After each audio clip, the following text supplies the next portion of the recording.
Ready. Texas was the determining factor. He just one popped up. We're live. What's up, everybody? Welcome back to another Wednesday Night Live. I know I missed last week, but you got the enjoyment of my team, Luis and Ariana. I hope it was educational for you because I learn stuff from them every day. So how's everybody doing in the comment section? Looks like Tudor's from Romania, and he can't make it because he's from fucking Romania. Not just Romania, but the fucking Romania. Stream Elements is running, just so you know, Fitzy. That's good. We like that. We like that. Means the shit's working, right? Yeah.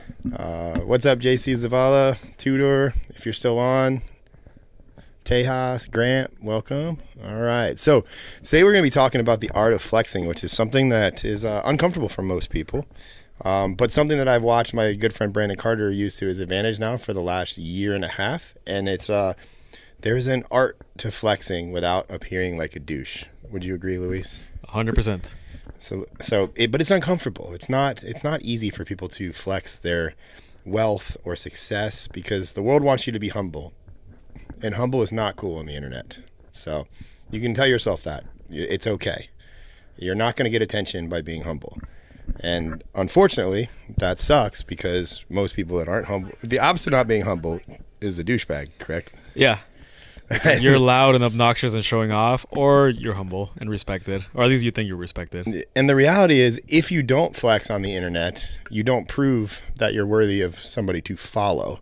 And flexing comes in many different forms. So, and we're going to get into that, and I'm going to talk about like what I consider flexing and what, the difference between like what I consider flexing and my friend Brandon Carter considers flexing versus what my friend Jason Capital would consider flexing versus what, Grant Cardone would consider flexing. But the point being is it's not flexing if you actually own it and it is your reality. And that is a mindset shift that I think people need to make because Grant actually owns a jet. So is it flexing or is that just his life? Brandon Carter owns hundreds of thousands of dollars worth of designer clothing. Is that flexing or is that just what his clothes consist of? I get a lot of views on the internet. Is it flexing or is that just my reality? We do really good work for our clients. Is it flexing or is it the reality?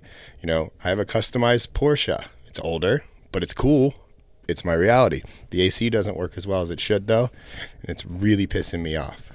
But yeah, so point being is everybody can flex, and it's just in different ways. So you have to kind of categorize yourself. And I'm going to break this down because you really need to take out a piece of paper and write down all of the qualities about you that you think somebody would follow you for. And this could be anything. If I look at myself, it's, he gets a lot of views on the internet. He has a Porsche it's a lift kit and it's got big tires. He's a good father to his daughter Chandler. I've been in a relationship for over 10 years with a slight break, but as a whole, I have a pretty successful relationship. As well as what else am I forgetting? What am I forgetting? Dude, you got so much stuff. Yeah, you can talk to people. I have really good. You're not shy. I have really good social skills. Your ability to sell through chat is fucking insane. Yeah, my ability to DM close people is really good, so that's a flex. The money that I'm able to generate from DM closing is really good. That's not a flex because it's true. And just so anybody's wondering, I've generated in the last few months about $100,000 from closing people on Instagram chat. So that's real. Your network, the people that you have access to. Yep, my network is a flex, and you guys see that because I do a lot of videos with a lot of different people that are of high net worth, very rich, have cool stuff going on. But I also have access to a lot of things, which could be a flex, and so it really it's not always about you have a Lamborghini and you're waving $100 bills around that are fake in a music video. That is like old flexing, which doesn't really work anymore. But the reason all this is important, and it sounds very arrogant, when you're like, oh, this is all my stuff that I have. Look at me. It proves that you're somebody that's worth the follow. So if you're constantly scrolling on social media and ask your guys self this, like, what up, Cole? Ask yourself, who do you follow and why do you follow them? If you're a realtor, it would be a flex if you had a nice house or you're constantly selling nice houses. That is a flex. It would be weird if you lived in an apartment and you had a crappy apartment and you were selling nice houses. So it would be weird if you were talking about how much money you can make from wearing like designer clothes and you weren't wearing designer clothes. So you have to have congruence in what you're saying, and the congruence could be in the form of, what success you've achieved in your life. Like I bought patio furniture this last weekend. You got really excited about it. I'm very happy about my patio furniture. I want to make videos about patio furniture. Buying patio furniture is not a cheap thing. Elaborate. My patio furniture was close to $2,000. What did you get for that? I got an outdoor couch, an ottoman, a metal table, an egg chair, and some pillows, which the pillows were all Kristen. I didn't care for those, but she wanted them and they were $40 a piece. Why did you get an egg chair? Because let me show you the picture. This shit's dope. Like, how does it make you feel? I mean, it doesn't really make you, like, I like to smoke cigars on my porch. With cigars is another thing. So there, check out, so let me transition to my screen here. So there's my patio furniture and my dog Biscotti. Like, that egg chair was $700. Like, and that was on sale at Lowe's. And that patio furniture, like, you try buy, like, outdoor furniture is expensive. Like, people in the comments, like, if you have a house or you're like outfitting. Switch on OBS so they can see it. I did switch. Oh, did you? I did, Fitzy. It's on my screen up here. Oh, Can you guys? I see it. Oh. Oh, Fitzy's calling me out, telling me I did, And you did everything right. I did everything right. Just because I missed 1 week, Fitzy. But point being is, we can go back to me and Luis. But point being is, it's okay to flex, and it's okay, but everybody's flexing is going to be different. Not, and you will find that the more you do this, I promise you, more people will reach out. You'll get the comments of like, you're so inspiring. But at the end of the day, it's also not very easy to do. Like, our agency, Viral Edits, has made over $2 million. That's still, even me saying it right now, is hard for me to say, because by saying it, it opens up avenues for people to, critique me, to approach me, to ask things, it's a very personal thing. And you have to know that once you start doing this, that will happen. You have to accept it. But in my opinion, the good far outweighs the bad. So does anybody have any questions about flexing? I know, like, Luis, did I forget anything about flexing? Yes, the weird stuff that happens when you flex. Yeah, like what elaborate on what weird stuff, because I've told you all kinds of weird stuff that happens. You've posted like outfit selfies and stuff, and then you get people sending you pictures I bought the same stuff. The biggest thing is, the Casio watch, the Casio G-Shock that looks like the AP that Brandon Carter gifted me a while back. I started showing it on my social media. I made a video about it. People started sending me they tagging me in Instagram stories like, yo, got the watch, it's dope, which is cool. I probably sold like 100 of those things. I didn't make any money from that, which kind of sucks, but there. But then you also, I posted when I was really happy when the company made $1 million. So I posted a screenshot. I actually deleted it about an hour later because people started asking me for money and it was awkward, and they were people that were close to me. I'm not going to get into that, but it was very interesting. So that's the dark side of flexing. Yeah. The people will criticize you for flexing and at the same time criticize other for not showing results. Yeah, there's a fine line between showing results and flexing, because how do you prove that you make a lot of money except for stuff you have or stuff you show? Because we've tried to make a video where, like, a testimonial video where somebody shared their experience with something, they never do good. But if you talk about what it costs to own a Lamborghini, you're going to get 1 million views. Mm-hmm. So I would rather get the millions of views than, and I have so many friends. I think 3 now. 3 friends that have bought a Lamborghini. One of which couldn't afford it, bought it anyways, and has made more money because he bought it than not owning it. And I have the other 2 bought it just so they could be part of a write-off because they're putting it in their advertising. And the advertising costs for what they pay for the impressions went down because people were just watching the video to look at the car. So it ended up saving them money on ads. And when you're spending a couple $1,000s a day on ads, a $2,500 car payment or, lease payment on a Lamborghini, whatever it costs, all of a sudden doesn't matter anymore because you're saving money. And it's a tax write-off. So I have a lot of people Eddie just bought a dope ass Lamborghini. He's a crazy driver though. I was scared driving with Eddie. I don't get scared driving with people, but I was like, Eddie, bro, we don't need to go 150 to get to the fucking lunch today, bro. He's like, I just wanted to show you what the Lamborghini can do. It's like, it's okay. I've ridden in fast cars. Like, you don't have to impress me. It's a cool car.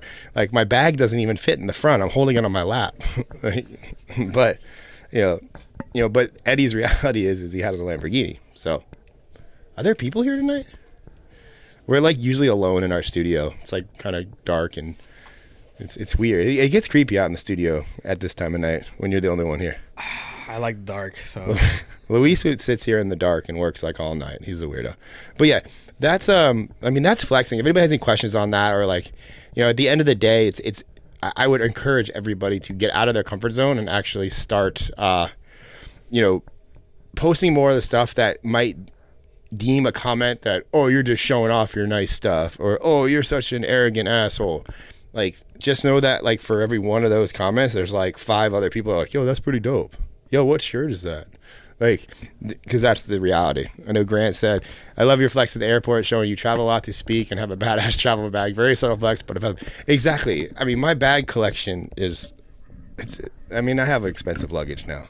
He has expensive taste. This is my backpack. If you look at the comments on my video with Jorge about my biggest financial regret, everybody is talking about the backpack and like a large majority of people are saying that the Louis Vuitton backpack was my biggest financial mistake. The amount of comments and views that video got, I don't really consider that a mistake. No. And then I also do have a duffel bag, which I love. Like that was but they're also like sentimental too, because I've always wanted to buy them, and I use the Cardone rule? If you can't buy 3, don't buy it. I believe he says 2 in cash. You can't do it. Yeah. Don't buy it.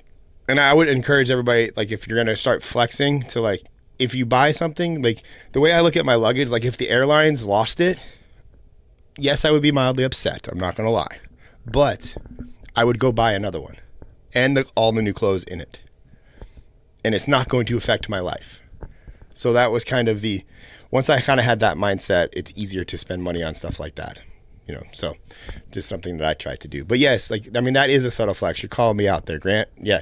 And I do, like, in the airport selfies, I've been doing those for years, more or less to show off my outfits, because, like, Luis will tell you, I buy something new before I travel every single time. I don't see the need to buy a new shirt, new shoes, new jeans, a hat, just to speak at another seminar.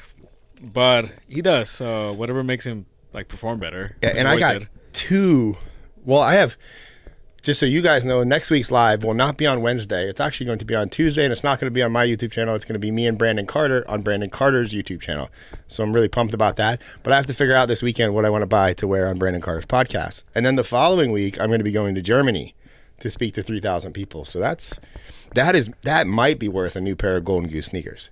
He does not need a new pair. But I don't, but I'm probably going to buy them. You should get some custom ones that say viral edits. Let's see. I don't want to. That's cool. Or your name. I feel like wearing my own logo. It's like going to a concert and wearing the band's T-shirt. Like, you don't do that. Anybody that's gone to a concert before, like, that's something that, like, my daughter does that for Taylor Swift. Like, but, like, when you hit a certain age, I would say, like, anything with a teen in it, like, you shouldn't wear the concert T-shirt to the concert of that band. You can wear other bands that are similar, but not the band. I don't know much about the music world, so I can't comment on this, but so it's like the complete opposite of sporting events, because you do wear the teams. Well, I think wearing sporting jerseys is a fucking loser thing to do.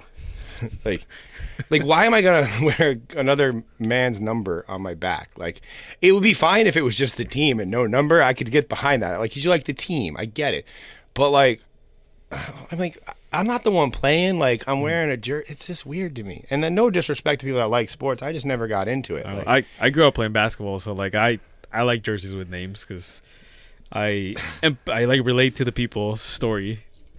But so.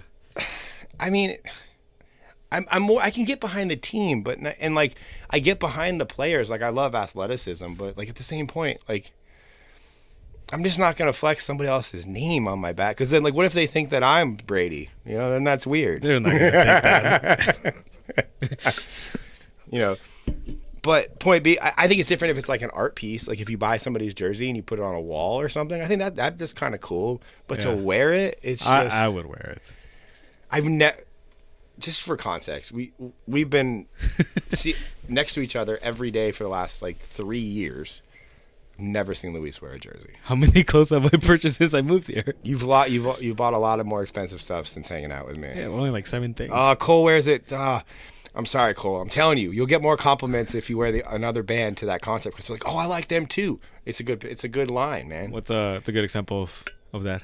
Well, like if I was going to A Day to Remember concert, I might wear a Pierce the Veil shirt, or I might wear even just like an old vintage band tee, like as a whole, like one of my Maiden worn tees, like AC/DC, Metallica, like like an actual like it's just a cover. Oh, I love that.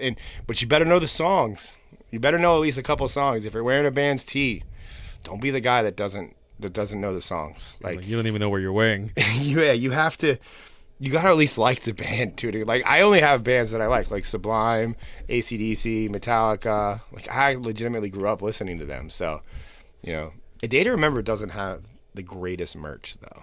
I was for your birthday. I was trying to check out their website, and yeah, it was like, nope, let's go to Made I bought Kristen actually bought me a bunch of A Day to Remember merch when we went to the acoustic concert, and I got it. And I wear it like. The shirt's okay. I actually do have a hoodie. It's kind of big because the sizing's always weird on like band merch for me because I have like a 92-inch torso.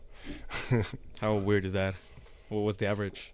I don't know. 92 was an exaggeration of the number, but like I have a very long torso. So like I have to have shirts. Here's a hack for like if you look at a website and you want to know if a shirt's going to fit you, look at the length. Most of the sites tell you how long the shirt is. I need a 29-inch length of the shirt, or else it's going to be too short, especially if it accidentally goes in the dryer, it's going to shrink up, and then I have like my belly shell and I can't wear a shirt. I got to throw it away. That's never happened to you? Yeah. Sway said he's been the guy that's worn the shirt of the band doesn't know the songs. It was a dark time. Sway, come on. Sway, remind me to tell you, I have something. I don't want to say it on air because I know it will get misconstrued as something racial. But because you're my friend, I can say it to you, and that's fine. But I'm not going to say it publicly on YouTube. But it's really funny. 50 said, "What's the most affordable flex someone can have if you're on a budget?" I think I had a guy ask me at the fitness conference I was speaking at a few weeks ago, and he has a really good business. He's very successful. He actually it's like a person or group training for children with autism. He's like, how do I flex this? I was like, well, it's a little hard to flex that, but he has helped like I think something like 5,000 children. I was like, that's a flex, So if you're trying to start flexing, it's flex your results with things that you've done, and that's how I've totally built Viral Edits as a company. It's like every time you get a client, flex the results of that said client to the next client, and then you keep doing that and you keep stacking clients, and then all of a sudden you don't have a problem getting clients. So let's see. Cameron says, I love flexing the broke looking completely homeless while everybody knows I make money. I mean, that works. But that's kind of, I used to have that mindset. But I would have to see your account to see what you're referring to. Like people know I have money because like you can wear very simple, minimal clothing. Yeah, quiet luxury. But like your aesthetic around you like looks luxurious. I mean, nobody would peg me. Like we were talking about that today. That I wanted to go up. We're going to Texas next week, so like I just want to go to a public place and have people like. I think it very interesting is like how much money do you think I make? And just have random people guess, like based on how I look, because this would be something I would wear to go talk to people. But there's subtle things that would indicate that I've made some money or do something. And that's the thing, it doesn't have to be like designer. Like I don't even like designer t-shirts. Like I've been trying to buy designer t-shirts. I don't think you like them because you haven't found your size. Yeah, designer. Like I don't understand how Brandon Carter fits into that. He gets everything tailored. Yeah, but that means he has to make them smaller. Like they just don't fit me. Like, they're short. Like, maybe you can try on some of his stuff if he lets you. Brandon would just say, well, it's because you don't look like a Greek god or me. That's why they don't fit you. And then I would feel bad about myself and go work out. Like, if you work out, it's okay to be shirtless. That's a flex, too. It's kind of ironic. It's a flex. Like, Brandon Carter does a good job on his podcast, not always wearing the designer stuff. Like, sometimes he just wears, like, a tank top because, like, he's buff. Like, yeah, I mean, that's a flex. I think I mentioned, but 2% of the world has abs. So if you happen to have enough dedication and diligence and what's the word I'm looking for? Enough experience and longevity in the gym that you have dieted and you have abs, like, and you look muscular, you were in the top 2% of the entire world. Because it's harder to get abs than it is to make $1 million. Statistically, 2% of the country, the 2% of Americans have abs, and 6% have made $1 million. So, you know, if you have abs, like, you should be easily able to make $1 million because you've already done something that's harder. So, it should be a mindset shift for you. But abs are a flex too, literally. You know, same thing with, like, I like, you know, like subtle stuff, like, you know, maybe get a, like, if you wear glasses, like a designer pair of, like, frames. That's a what I would consider a moderate expense. I think, like, Tom Fords are, like, I want to say $500, or like a pair of good, not like the douchey ones, like the clean ones that look like you can tell they're a nice pair of frames. Like, I would, if I wore glasses, I would probably start there.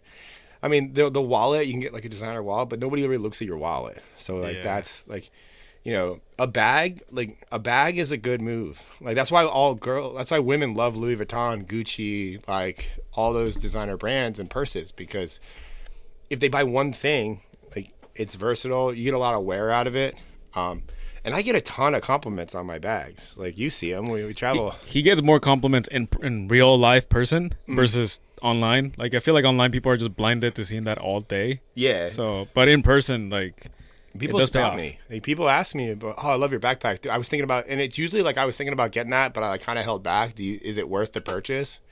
You know, and you know, that shit works. Same with, like, if you have expensive cameras, if you're a videographer, that's a flex. Camera gear is expensive. This whole live stream setup's expensive. Like, Fitzy, well, you're not expensive yet, but you're getting there. What? Fitzy's awesome, though. He missed me. I was gone for a week. He only had Ariana and Luis to make fun of him. Give it like 3 months and you're gonna start wearing the designer shoes. And well, I just bought my team. Like, I mean, I just bought our senior creative editors Golden Gooses because I wanted them to experience. There's an experience that comes with buying luxury goods. What are Golden Gooses? Golden Gooses are shoes that look like they've been drugged behind a truck. So they're all messed up. They're designer leather. I've made some videos about it, but they didn't really do that good. Like, you know, I got mine on right now. Luis has his on, but you know, you did it backwards. You ordered them online. Like, and I also got the not so beat up looking ones. Just because I can't do that yet. Yeah, it's like Golden Gooses are my favorite designer shoe brand right now. I own 4 pairs, which, if you were calculating that is, I have 2 pairs of Ball Stars, which are, one is black, that was black and gray, which was a gift from Luis and homie Stefan. He doesn't come to lives, he's too cool for us.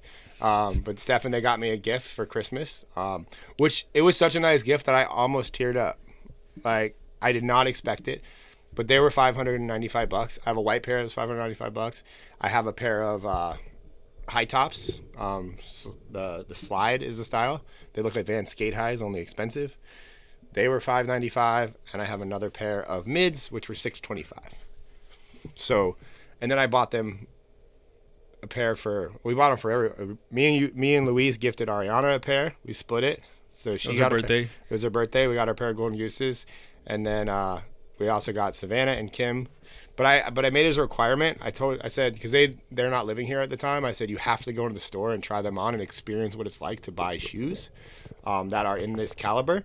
Because if you walk into the store, you're just treated differently, and you've experienced it. We bought enough pairs. It's like I get compliments on mine all the time, so I'm like that's like the metric for me to know that it was worth the purchase. I'm like, all right, and it's like both dudes and women. Yeah, I mean, and it's like, I know it sounds like, oh, like, I don't care what other people think, but it's like, you have to care. Like, you will experience it. It's especially just the buying process of designer goods, like how Louis Vuitton puts the rope up and there's like 4 people in the store. Like, that's all a show. But they want you, when you're in there, to feel like you're like the only person in there. And that's how I treat our clients in our service. Like I told my editors, you know, Sav and Kim, that when you go buy it, you need to experience it, because that's how I want clients to feel when they work with us. So I think that was, for me, that was worth $1,200 for them to experience. So now that they have that care on the edits, and when they're going through like the creative process, like, I think all that matters. But I digress. I'm talking about designer sneakers. It's flexing. Yeah. Like, Sway's asking you good questions. What's Sway asking? Any tips for handling the psychological pressure that comes with flexing? Oh man, I don't know. Panic attacks, like. Well, it's like, is there really pressure? Yes, I would say there is. The more you put out there on the internet, the more you open yourself up to criticism, the more you open yourself up to negativity and positivity. Like, you can't have one without the other. And if you see people that have nothing but positive comments on their videos, they're fake. Most likely. I can't prove that, but I have hunches. But no, I mean, there is a psychological pressure. And plus, you're always like, you also get the reward of like, if I buy this, I'm going to get this. Like, if I buy this, it's going to get views, and the views are going to pay me in some way, shape, or form. So if I buy the next big thing, so you could also have to kind of control yourself, because it could just keep growing and growing. And that's how you have people like Logan and Jake Paul, who took their pranks to such extravagant levels that the whole world hated them. So you're saying that Mr. Beast is always flexing because every video keeps just getting more expensive and more grandiose. Yeah, Mr. When you're spending, when like the amount of zeros in what you're giving away doesn't fit in the YouTube title box, yeah, that's a flex. Like, I mean, what's his next step? He's giving away $10 million. Like, yeah, but he's done a really good job at flexing, but making you adore him for giving away money, or like, yeah, that giving away money is a flex.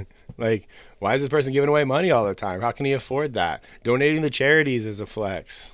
Like, you know, everything can be construed as a flex, you know, if, you know, but that's the reality. Like, Mr. Beast's reality is he has to literally be on YouTube's trending #1 page every single video he puts out, or else he doesn't ROI on the video and he loses money. So, yeah, I don't know what that pressure's like. Oh, I don't even know either. It's like, I know we experience a lot of pressure working with the clients we do, but I don't know what that kind of pressure is. The whole world's like. Looking at him.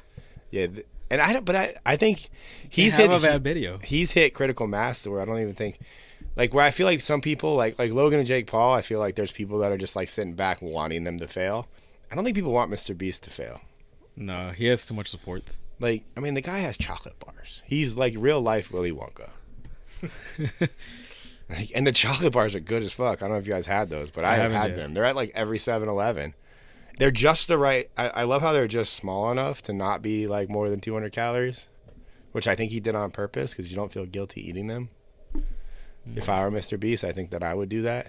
Like, because you get those like giant size bars, like chocolate bars, and then you feel sick. Yeah. Like, I can give my daughter a Mr. Beast bar, and she can eat the whole thing, and I don't feel bad about it because she's actually active, unlike most kids. So your kid is a flex. Hey, I mean, my kid has 4 pairs of Nike Blazers, and I drive her to school in a golf cart. Did you pick those, or was? Oh yeah, I bought them all. That was your choice. Too. I buy shoes for like Kristen and Chan. Like, I think I pick out better shoes for Chan than Kristen. She's probably gonna hate me for that, but like, I like buying I like sneakers. Like, I like shoes. Like, so like if I see them on like Nike.com and I like them and I know Chan's size, so I just buy them. You know, and then they show up. I'm like, oh, I forgot about. Who wants to be adopted by Ryan? Fitz, he's raising his hand.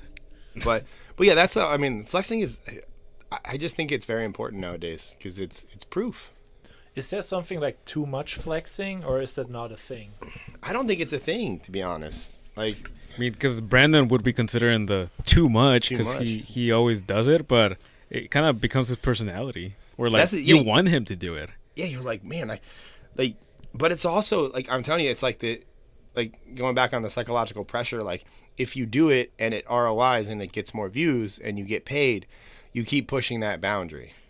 Like, that's the thing. That's how people end up buying things that they can't afford, because they keep pushing the boundary. But I think we live in an age where it's like, if you buy a Lamborghini and you can't ROI from it, I think you're an idiot. Like, what is ROI? Like, return on investment. ROI means like, if you buy a Lamborghini, that will open doors for you. Like, what kind of doors? People will come up to you, ask you what you do. You can, just because you have that car, get you access. You will be VIP'd everywhere you park. So you will have like basically free valet because they want to put your car up front. because it looks good for the hotel. It looks good for the restaurant. Like, and you usually don't have to pay more for that. Usually if you want your car up front, you have to pay extra for it. They'll just do that shit for free. And then people will see you if you're at nicer restaurants or nicer hotels or nicer like bars, like lounges, like just different places. Like the car is a conversation starter, and it will open doors for you. And people will assume you make a lot of money because you have that car, because why wouldn't you? How would you afford it if you don't make money? Like, they're not just going to give somebody with horrible credit, no money, a Lamborghini, you know, so. Yeah, because I feel like a lot of people, like because you have friends that live that lifestyle and they can afford those things, and you've been exposed to those conditions of, like, having a car like that, like what it actually opens. But most people hate because, like, they've never been there. Like, they're just assuming, like, oh, you just have an expensive car. Well, if you have an expensive car, they have these things like, they have cars and coffee. Cars and coffee is usually, it's all modified nice, or like supercars and really nice cars. It's usually at, like, they're earlier in the morning on the weekends. So most of the people there aren't partiers because they didn't go out late the night before because they want to go to Cars and Coffee in the morning. It's like a big car show. But everybody there has an expensive car, like, or a supercar. Like, you go to one of those and, like, there's like 10 Lamborghinis. And then they're modifying their Lamborghinis, or they buy upgraded Lamborghinis so they stand out at Cars and Coffee. And then obviously if you're buying a Lamborghini, you do something worthwhile. So, like, I mean, Eddie says he's gotten multiple clients just from going to Cars and Coffee, being there with his Lamborghini. You know, same thing with, like, potential business deals. And, it really is, you have to be open for that stuff to work. And you have to kind of, like, I don't know exactly how it's going to make money, but it might pay off. How much would someone have to be making for you to be like, I think it's a good idea for you to buy a Lambo? Well, I mean, if you can afford 3 car payments, and that's not good, like, so, 3 car payments a month. So I think like 10 grand. Let's just round it up to that. Yeah, if you can, like, I mean, I think the average, like, what's the average car payment on a Lamborghini? Probably $4 grand. Like, is it $4,000? Like, on average? I don't know. I'm not buying a Lamborghini. It's just not my thing. Are you there yet? Huh? Are you at the level where you can afford it? No, or I without don't know. It hurting you? No, that would feel a Lamborghini payment. But it's also not a like, I wouldn't, like, that's why, like, I'm dumping money into my Cayenne. So the average Lambo payment for a Huracan, how you say it, it's $300 to $4,500 a month. Yeah, plus around, it's probably like a down payment on a house down too. I'm guessing $50,000 to $75,000 down. So you would have to not only be able to afford $34,000 to $4,000 a month, you'd also need to be able to put $50,000 down. And that's plus gas and insurance, and if well, the light breaks, a little rock hits your windshield and you have to repair it. Yeah, like, just for context, the new door handles and door assemblies on my Porsche are like $1,300 a piece. I've had to replace 2 of them. How old is your car? It's a 2010 Porsche Cayenne. It's just Porsche. It's just like, it's not American, so it's more expensive, right? It's just German. Like, it's expensive. I don't know. It's like, I don't know why it's expensive, but, like, and it's like, for Cayennes, it's apparently a thing. Like, all Cayennes door handles break, and, like, but they don't actually break. They don't stop working. You just have to do this weird thing where you push the handle in, and then it pops open. It makes no sense, and nobody's smart enough to get it. I'm like, yeah, just push in, pull out. No, they're just like yanking on the door, and I'm like, what? Why does that ever work? Like, when I drop my kid off at school, I just basically, like, the teacher's like, God love them, they're doing their opening car line, but I'm like, I roll the window, I was like, push in and pull out. It's a German car. I'm sorry. Like, and then they just start yanking on the door, and I'm like, actually, I just relax, and I have Chandler jump in the front seat and get out the front seat because that's the one I replaced. So, like, I mean, supercars have weird. I know. Wojo's McLaren was always broke. So, well, when we went to his event, he's like, I think he said the battery died. Yeah, it wouldn't even start. It was broken in the front of the. He parked it in front of the hotel and it wouldn't start. Oh man. But he's making money. He's making money. But yes, I mean, all that stuff. Like, I know I saw earlier somebody asked about retention on videos. Like, having expensive things in your videos holds people's attention. Like, that's why you see ads. Like, I mean, Ty Lopez is like the originator of flexing on an ad. I mean, here in my garage, and he flexed two things specifically. He flexed the Lamborghini in his garage and the wall of books. Like, if anybody would have added up how many books were on those shelves, my guess is it was like $100,000 in books. Like, that in itself is a flex. He never said that, right? Like, no, but you could look at the bookshelves. Like, it was like, they were IKEA. They look like IKEA bookshelves. And there was like 6 of them stacked next to each other with probably 30 or 40 books on each shelf. I mean, I don't know the exact math, but like, I'm guessing it was a lot, which is a flex. If you have a lot of knowledge. And he's coming back. I love to see Ty on podcasts. He got buff and he looks different now. He's selling a fitness program. What's it called? I don't know. I should know. I should buy it. Ty's cool, man. I support. Have you met him? I've been introduced to him once, dude. But yeah, I'm trying to remember. It was a long time ago. I met him through JC. It was very brief though. What's up, Parit Singh? Love your session. Funnel Growth Summit from India. What up? India, that was wild. That was a flex. I spoke to 5,000 people. Anyways, so Fitzy, do you want to transition? I know you're dying to ask me stuff. Yeah, so I know you're really into the fighting with Logan Paul and all the other stuff, with like Dylan. And I got some stuff prepared. I don't know if you have it ready on your computer. I'm going to move it over. I got to move it over. I'm learning how to work. If people, like, I really just, I don't think people understand how complicated live streaming is. Yeah, it's a little bit. And like, I have 2 screens going right now, and it is kind of confusing here. So we're going to go to transition. Yeah. So we're going to open. These are my notes. The Ryan McGinn Show. I have a name for the show now. Yeah, that's amazing. So the first clip is actually like, when they announced the fight and they're sitting on the stage, somebody made a live stream. There should be a timestamp with it. Let's jump right in there. The Logan versus Dylan escalation. Yeah. All right, we're going to watch this. Let's check it out. It's everything. I need an ad blocker. Site traffic is skyrocketing. Hit the ad. Until I've been telling you to get an ad blocker for a while. 4 days in February, and I'm fighting this man in October, and he will be done, and YouTube boxing will be done. Interesting. No. Hopefully not, because I need a job. Don't do that, Tommy. I need a job. Stop it, Tommy. Oh, shit. Tommy's low-key like down. He's like trying to snap all the YouTubers away. Make it full screen. Got it. Mr. Logan Paul, come to the table. Logan!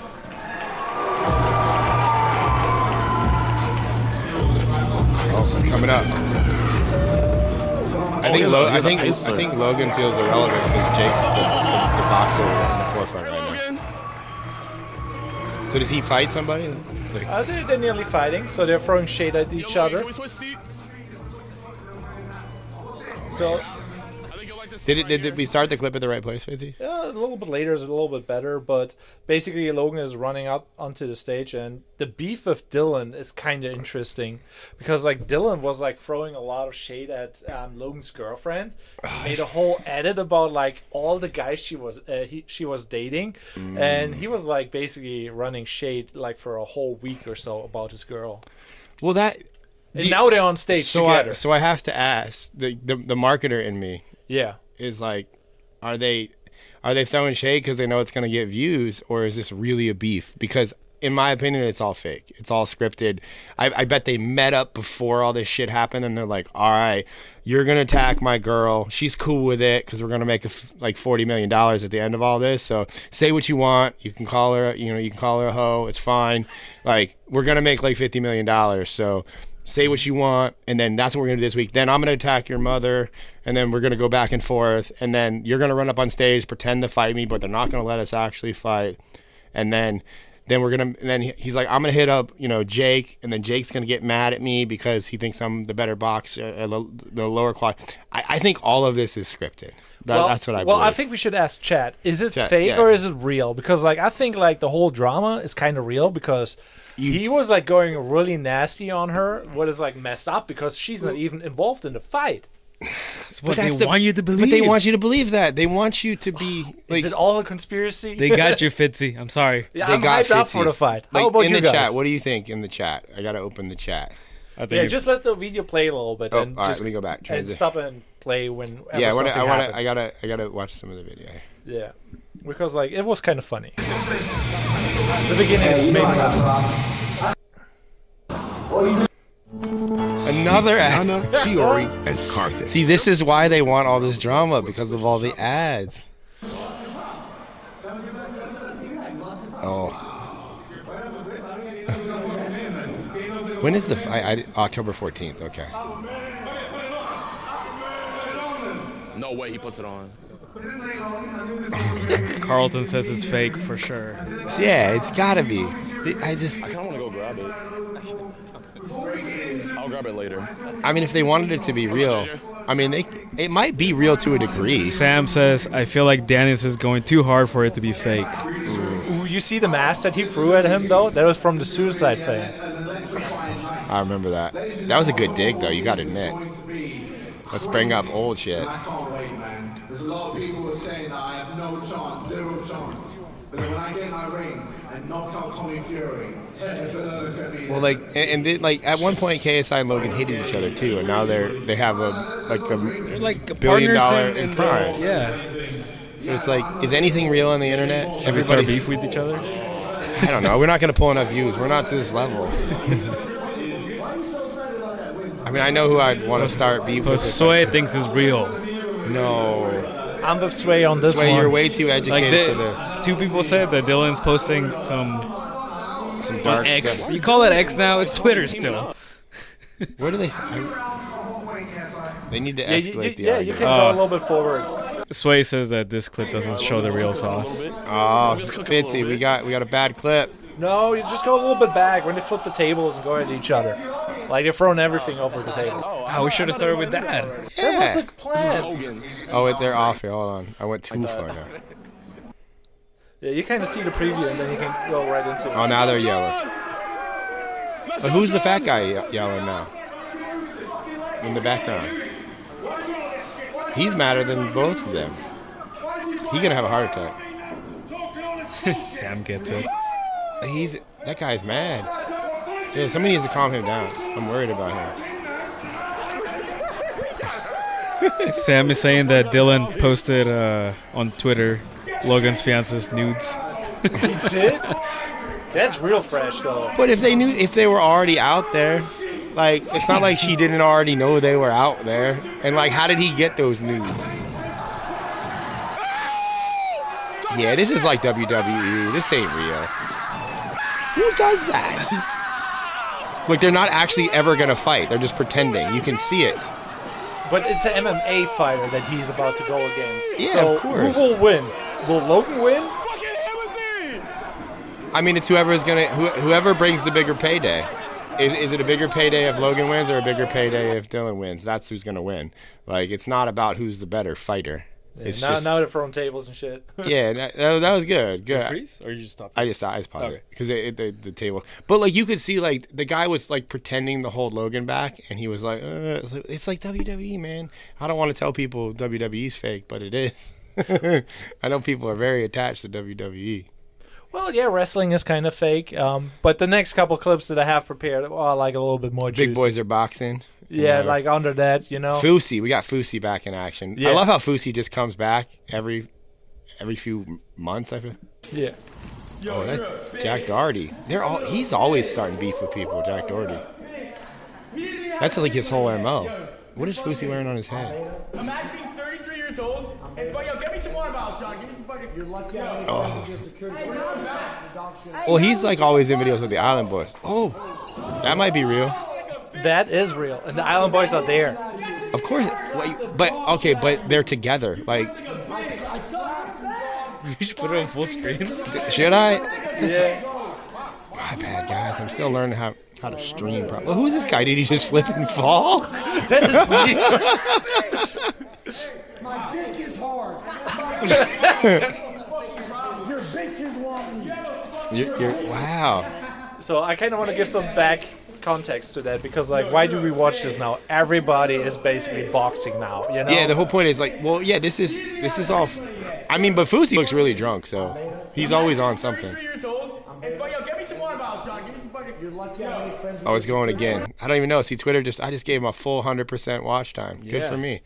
But yeah, I mean, Fousey's like, he's always. But this is like a lot of people do this. Like, they flex with like attention. Like, this is like, you know, Fousey's been arrested more times than I can count on camera. He used to streak across. He's banned from like 12 NFL stadiums for streaking or some shit. Like, you know, like I mean, Fousey's willing to go to jail for views. Like, that's dedication. I have to respect that. Like, he's willing to strip naked and run across like Dallas Cowboys Stadium.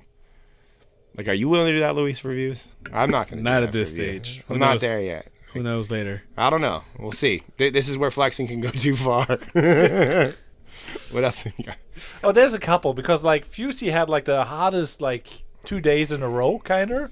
So basically, yeah, there's a lot going on. The Island Boys are always getting. I just don't like the Island Boys. Yeah. Are we here? Oh, the same video? Same video. Oh, we gotta.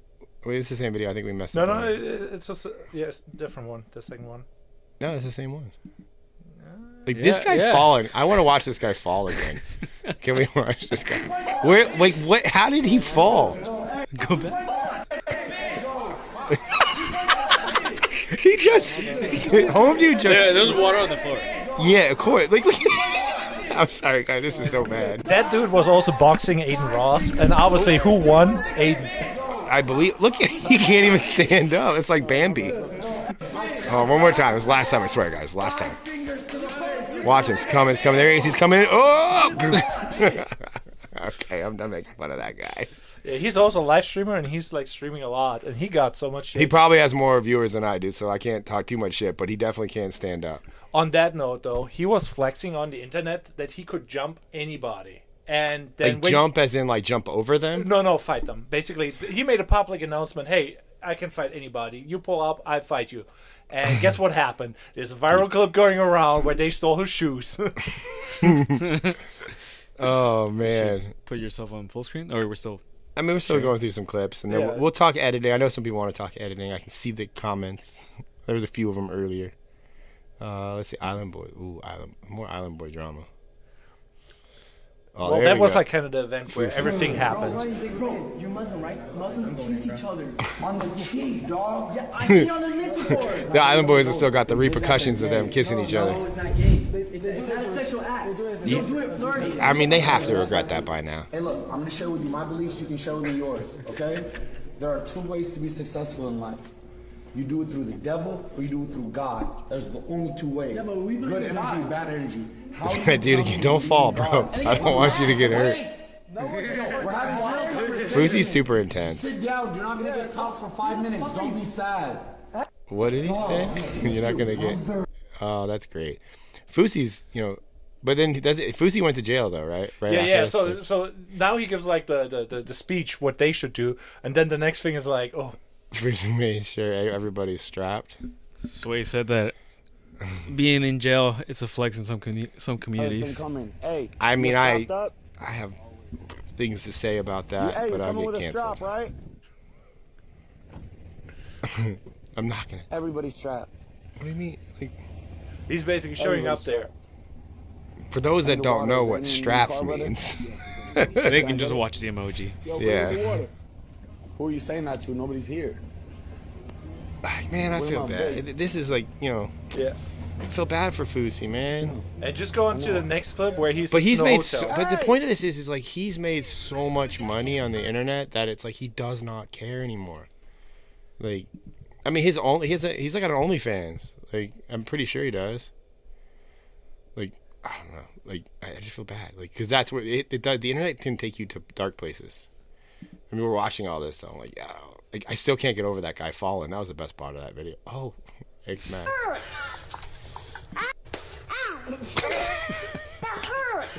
That's just funny. I wanted to crack it. I would do that to my kid. That is like the thing that is kind of messed up with the Is it? Is it a trend right now? Yeah, it's a TikTok trend and people are hating on it. It's hilarious. Anybody that has a kid. But some people misunderstand it. You know? Oh yeah, because it's like, in no world does it hurt to get hit with an egg on the head unless it's hard boiled. That would be dick. All right, I'm gonna do this to Chandler. Recorded what too. Have I done? I'm just like, okay, we gotta get the react on that. This is great.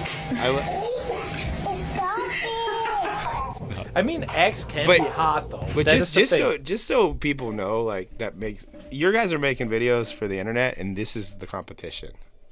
Like the egg smack challenge. Like I post 9 videos a day, and they cannot compete with the egg smack challenge because this is a compilation on Twitter or X from TikTok. And this, I guarantee you, all these videos got 1 million views. That's why they put them all in a compilation, because they know that's going to get high watch time because all the videos are proven to be viral. But like I'm competing against this. This is the stupidest shit ever. I put so much effort into like interviewing interesting people and flying the country to talk to people. Just crack an egg on people. When I can just pile drive an egg into my daughter's head. Just get around the people. It's dope. Oh, we should ask Chad if it's a yay or a nay.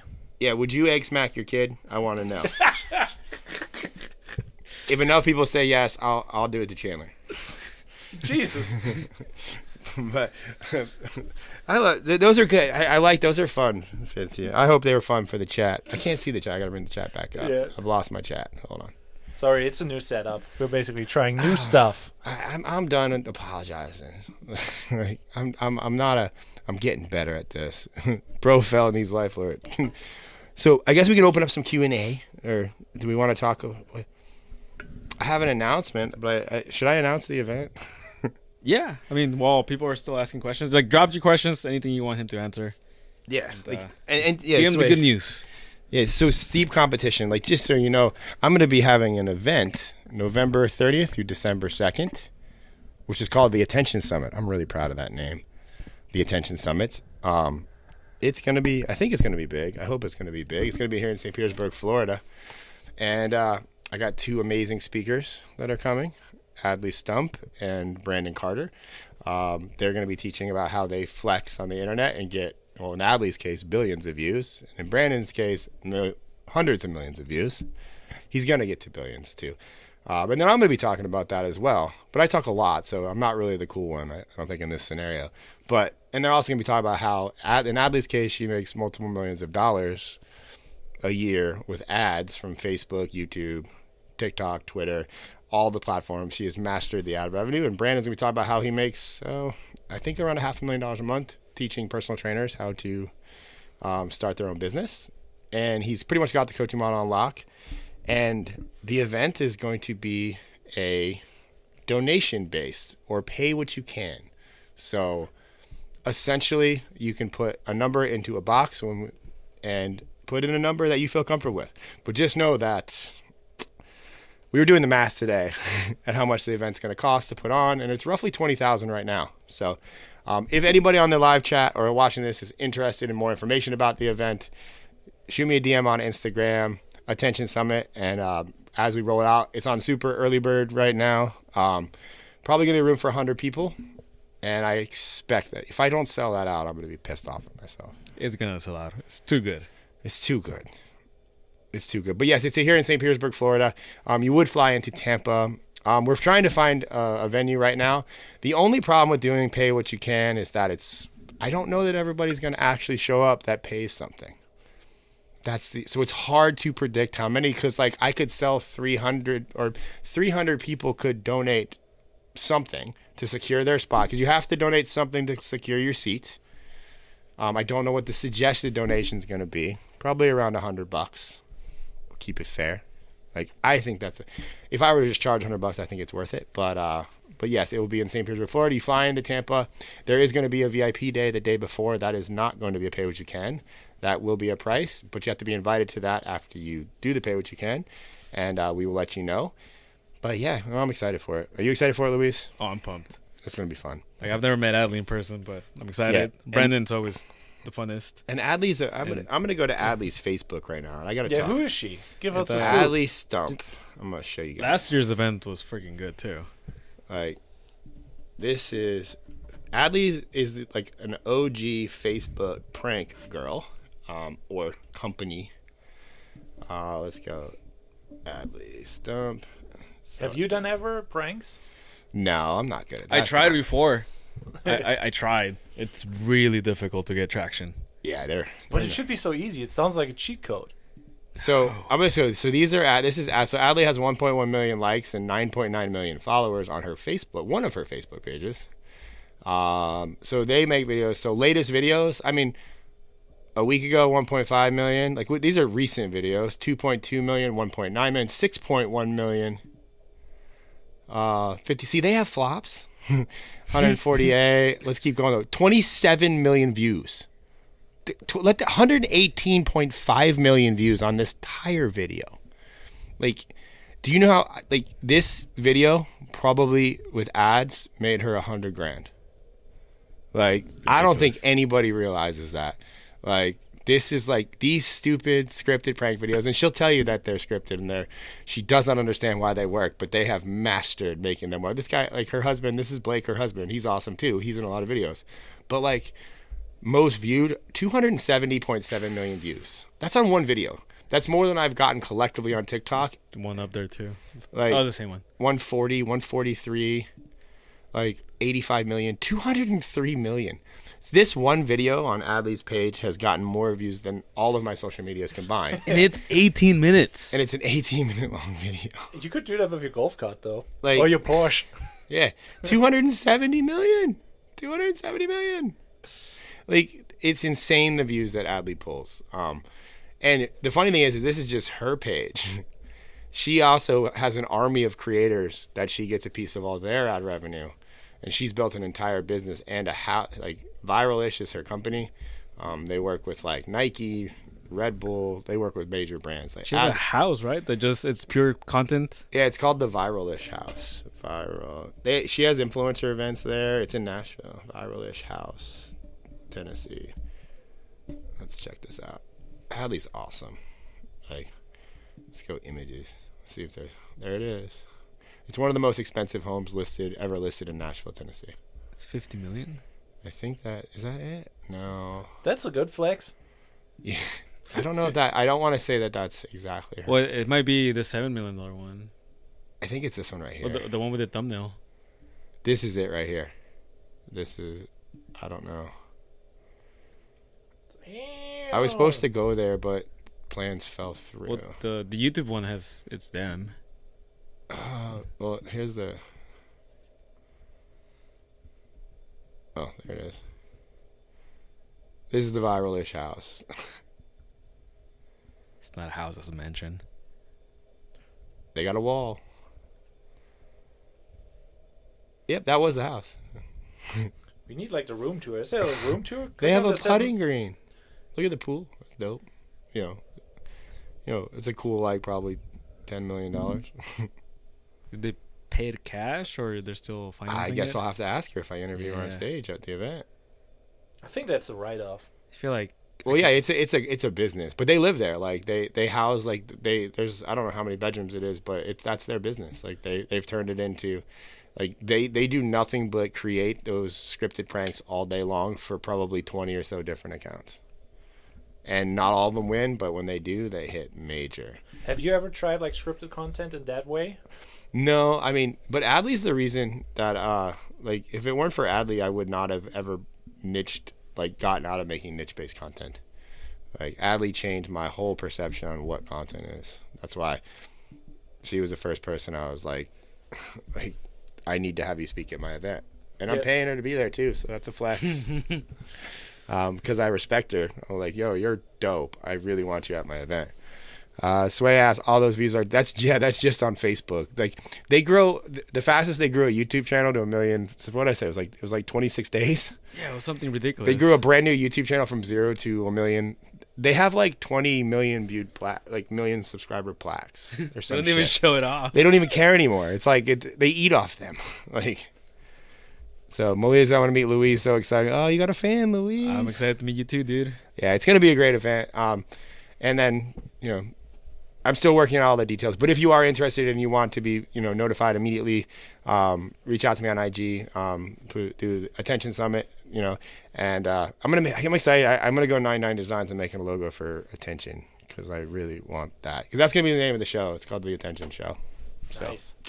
It's not a Ryan McGinn show. It's not a Ryan McGinn show because I like attention. All we talk about is how to get attention on the internet. That's all that matters. It's all that matters. Views. It's the new oxygen. People like to argue with me and tell me that they make content that converts. It only converts until you run out of views. Then you need more views. Well, I guess we can open up to Q&A. Did I miss anything as far as any questions come in while we were looking at? I was drooling over Adley's house. Let's see. So what is the thing they should try to get out of an event when they go to your event? What would be like the best thing to aim for, or what are the benefits of your event, and just in general? Yeah, So- I mean, well, live events, you don't really. I mean, well, I want to say you should. Oh, Luis wants to say something. Let him go. Yeah, you stay there hanging out and partying as long as you can. Yeah, like for me, an event is not like most people. I mean, I think at some point, like I will get to the point where I can't do that because there will be a lot of people.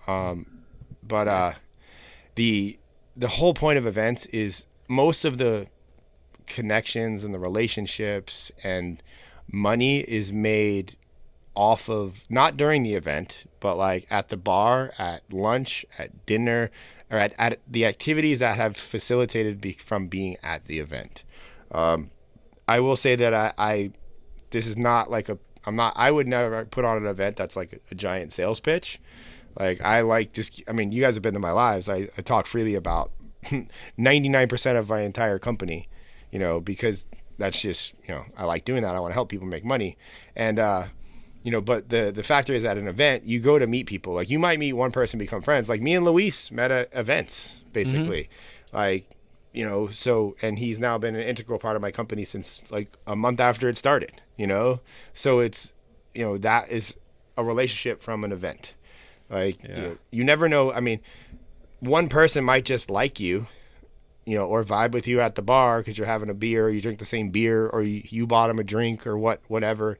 And that leads to maybe you need a job and you're a video editor. And, well, let's just say you become a main video editor for somebody because of that. Like, because I expect, and it's also too, like, you got to go to an event with an agenda. Like, are you going to learn how to make more money?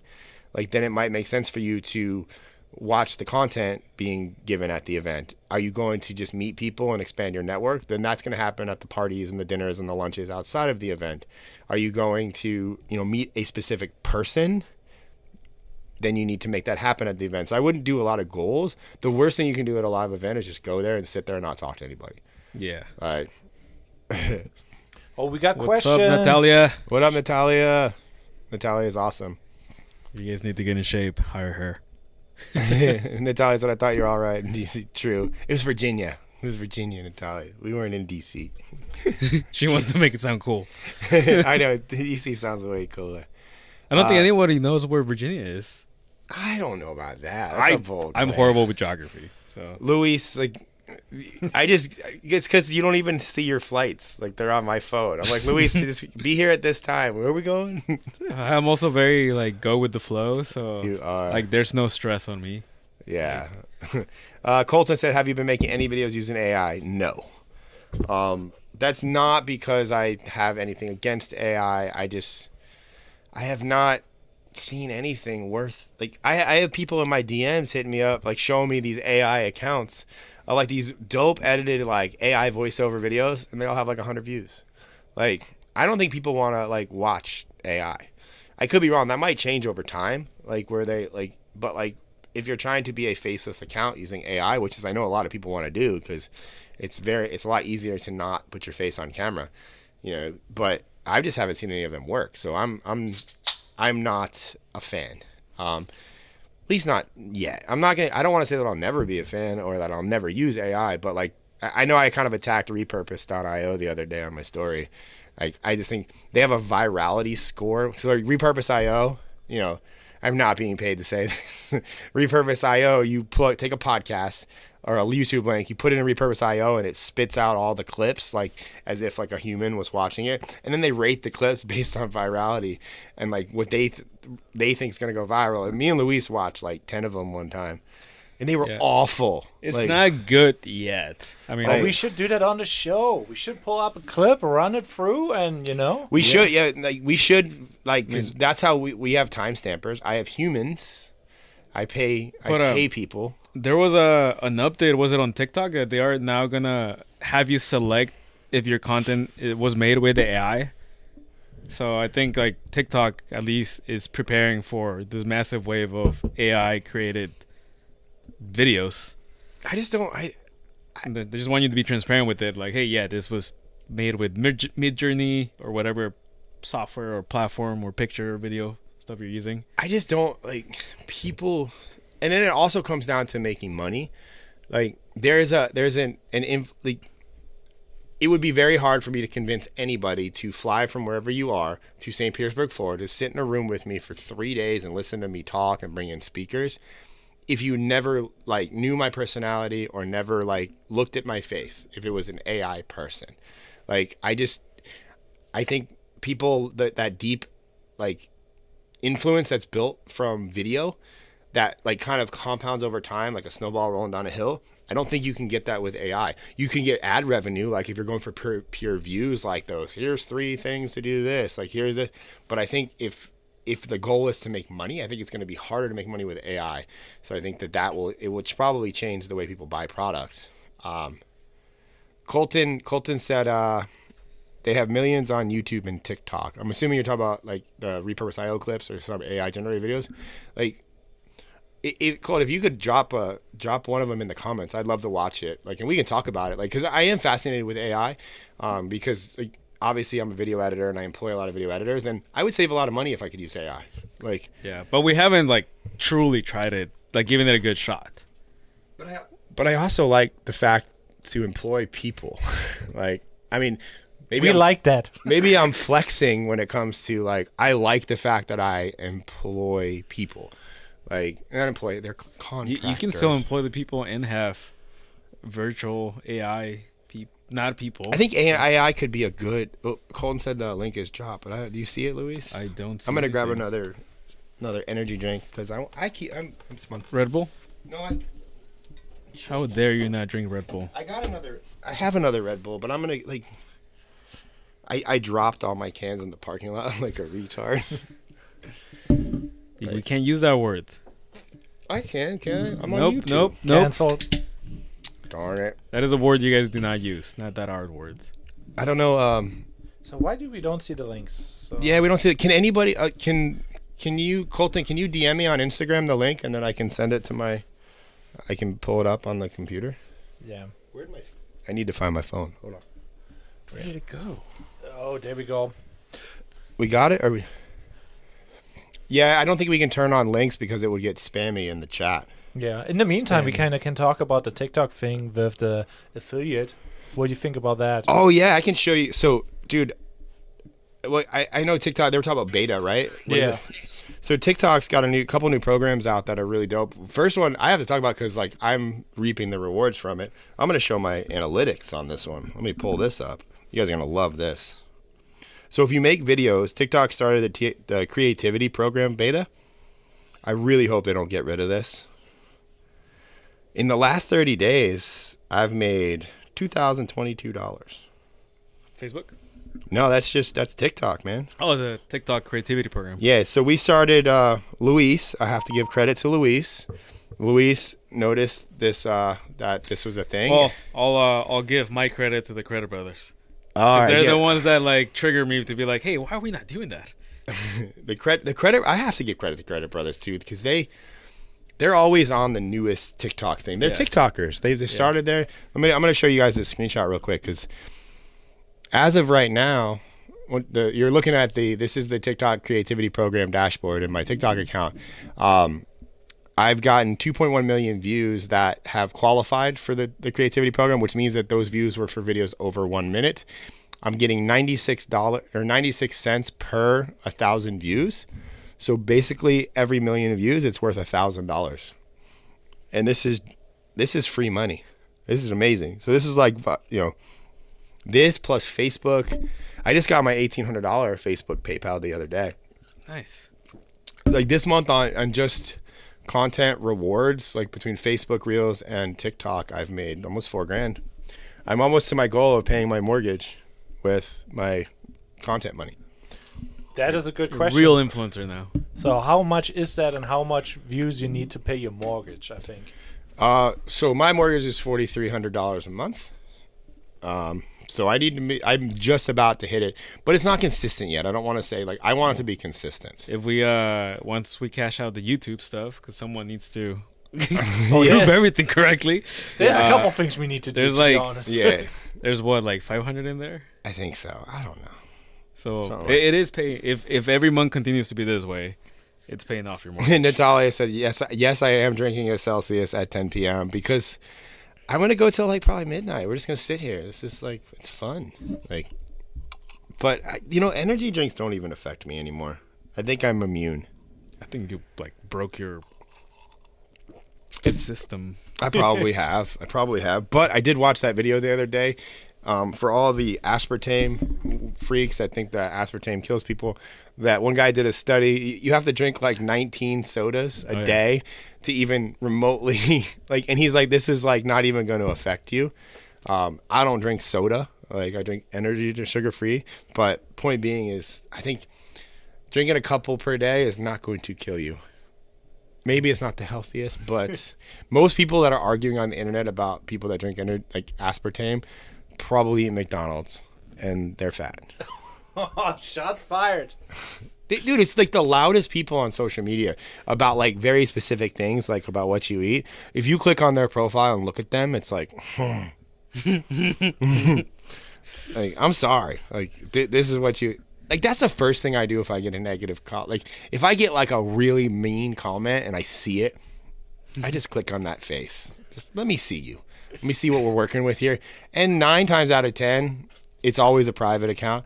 So then I do the next best thing, which everybody loves, when I screenshot their profile pic and then I zoom in really far on my Instagram story just so you can see their face. And it's, oh, God, it gives me so much joy.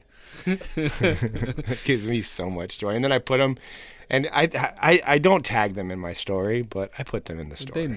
But they know because they're watching everything.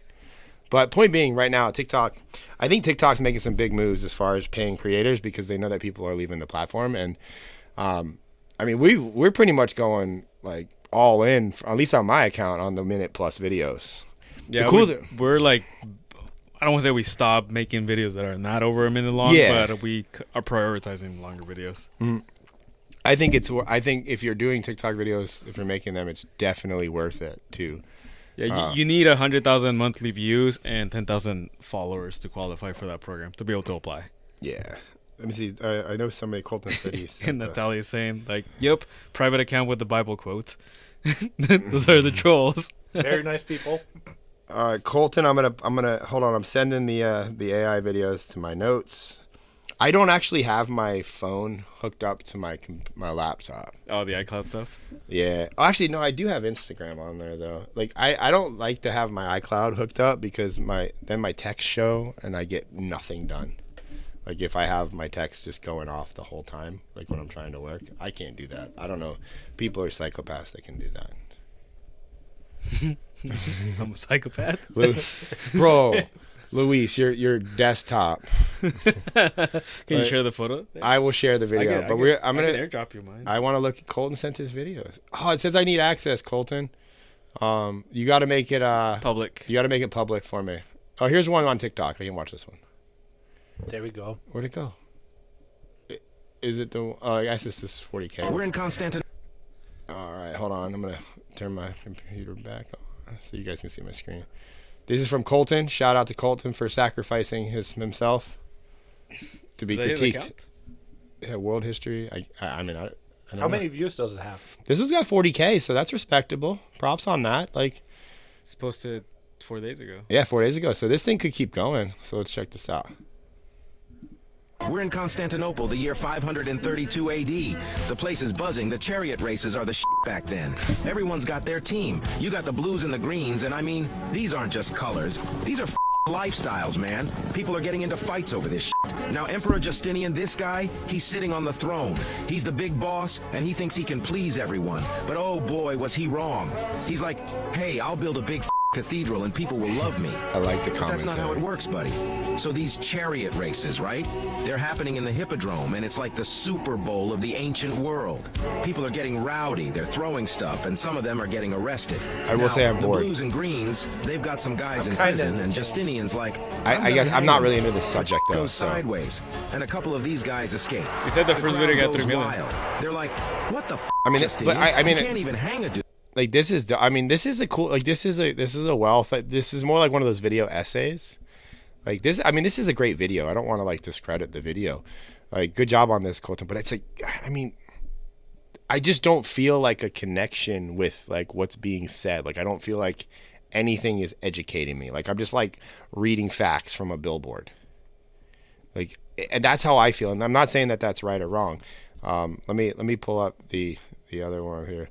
What's up, Grant? I'm gonna get you the information. Appreciate that. Everybody's in my DMs right now. He's reading them.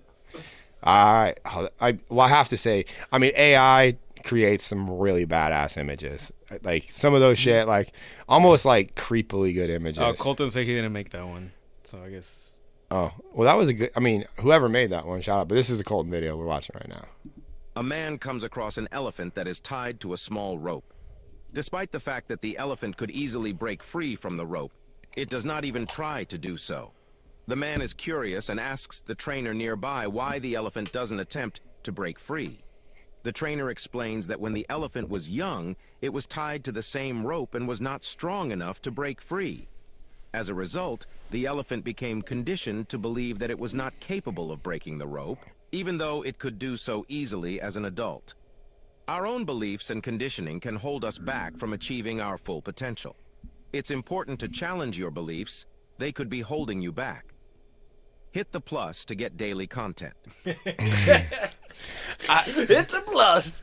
I mean, it's not a bad video. Like, That was it just seemed fake.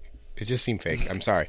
Like, but the video was good. Like the editing, like it's cool. Like the mouth moving. Like, but I don't know. Like, I just there's no personality in it. That's what I don't. Even with the picture wasn't moving like with expressions. Like, there was no charisma from like the night, which obviously, like, I mean, maybe AI will get better and I'll be like a total 3D modeled person going on. But that's just, I don't know. The but trainer wait, explains Cole, did that this when one the do well? Was this the one that was posted that did 3 million? Or was that a different one?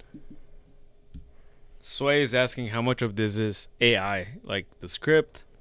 Is it like? Well, I'm assuming if that was like Colton, I'm assuming you're writing the script and speaking it, and then it's putting it in the AI voice, and then it's matching it to the animated picture. I'm pretty sure that's how it works. Watch ChatGPT free. You can just put in, give me script of that, and then go. But this is completely different than the app we were talking about. You know, this is like, I want to say that like repurpose IO is just like, you know, it's just. It takes a longer clip and chops it into shorter clips, which are supposed to remove the editor from it doing that.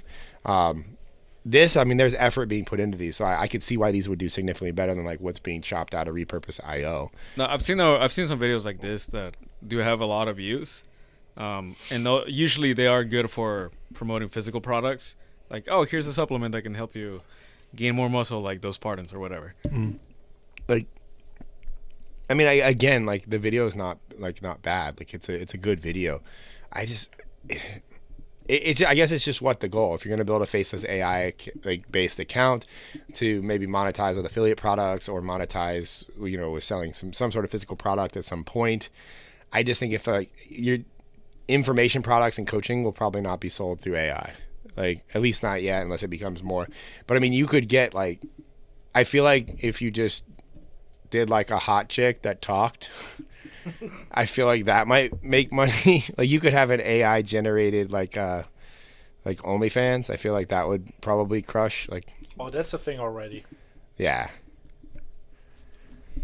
build a TikTok account and send it to somebody else. I mean, it is also like from a proof standpoint, like if you can make AI videos get views, like I would pay attention to somebody that sent me an account. Like, I'd be like, yo, that's pretty dope. Like, you know, I think it like there should be like a mixture between. If it was like me wanting to incorporate AI into what I'm doing, it'd be cool to have me talking and then it would switch to like an AI person, or like I'm having a conversation and then coming back to me talking to AI. I think that would be pretty engaging. Like I could interview myself. Wow, we should try that. Well, we don't know how to do it yet. I don't know how to do that yet though. But yeah, I mean, I mean, I'm assuming they're going to get more advanced and they're going to keep getting views. But from the aspect of like building influence, I think we're a long ways away yet. And that's just, I could be wrong. Maybe I am. We haven't given it but I have fair not, shot. Again, yes, I will agree. I haven't. Again, though, it's like I believe in creativity. I believe in like the human brain. I just think that if you create like a human with like editing skills up against just something AI generated, I think the human's gonna win. But I don't think that might change in the future. I mean, but robots are gonna take over the world anyway. So we've all seen Terminator. At least I hope so. All of them, man. They all end the same way. Robots win. I mean, what was that? The Will Smith movie? What? Oh. Like, what is that? What's that Will Smith movie where he's like, I, Robot. Oh, yeah. Such like a simple name to remember. Yeah. I, Robot. Yeah, it's an easy name. Like, well, cool. Does anybody have any, like, I mean, I know we've been asking questions. Did I miss any questions coming through? Yeah, we also can go back to the topic where we forgot to go into with the what was it? The thing that you watched last night? Oh, I didn't watch it last night. What did you watch and when did you watch it? So there's a new show on Netflix that had me addicted. It's called Painkiller. It's all about the what is it? It's all about how they marketed and sold OxyContin when it first started. You'd love it, Luis, because you're kind of a psychopath on that stuff. Like when they started marketing OxyContin, they literally hired models to go into all the doctors and convince them to give away trials of their product, and all of it was based on a lie. And like people were obviously getting addicted to it, and like they knew it. It was all like suppressed by the court. Like the whole thing, it's like a 5 or 6 part series. It was fucking incredible. Like just I watched it all start to finish in one night. Like I stayed up till like 6 a.m. This is what happens. Like I get on a show because I stay up. Like I'll be jacked up probably because I'm drinking energy drinks when I get home from this tonight, and I'll go sit on my porch and smoke a cigar, and it'll be like 1 a.m. when I get done smoking the cigar, and then I'll like be on Netflix or like Paramount or Prime, and I just find these weird movies, like, and then, like, but this was like a top 10 on Netflix, so it was like, it's legit, but it makes me hate like big pharma. Switch scenes. Switch scenes, what? I think we saw the other one. Oh, fuck. Damn. Fitzy. By the way, Money Kitchen's in the house. Money Kitchen, what up, Sergey? Anyways, back on Netflix has the song Painkiller, and I have to repeat what I'm saying so I get the good high quality clip. Apologies there because I'm trying to clip some of this for later. Either way, Painkiller is like how they marketed OxyContin when they first started it. Like the grassroots campaign was they hired a bunch of hot females to manipulate the doctors and get them to hand out samples of OxyContin because it was under the radar. It was brand new, and it was like they were like bribing the FDA to get approval. Like they were sending hookers to his hotel room. Like it was fucking, the whole thing was just so like dark and evil.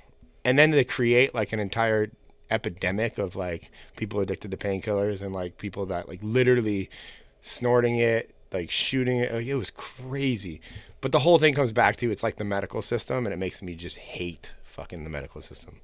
Like it's like, let's just get everybody fat, and then they get hurt, and then we give them stuff, and then they get addicted to the stuff, and then they pay us forever. It's a great business, honestly. But I have a hatred for big pharma, and it's like, have you ever gone into a Walgreens or a CVS? That's depressing.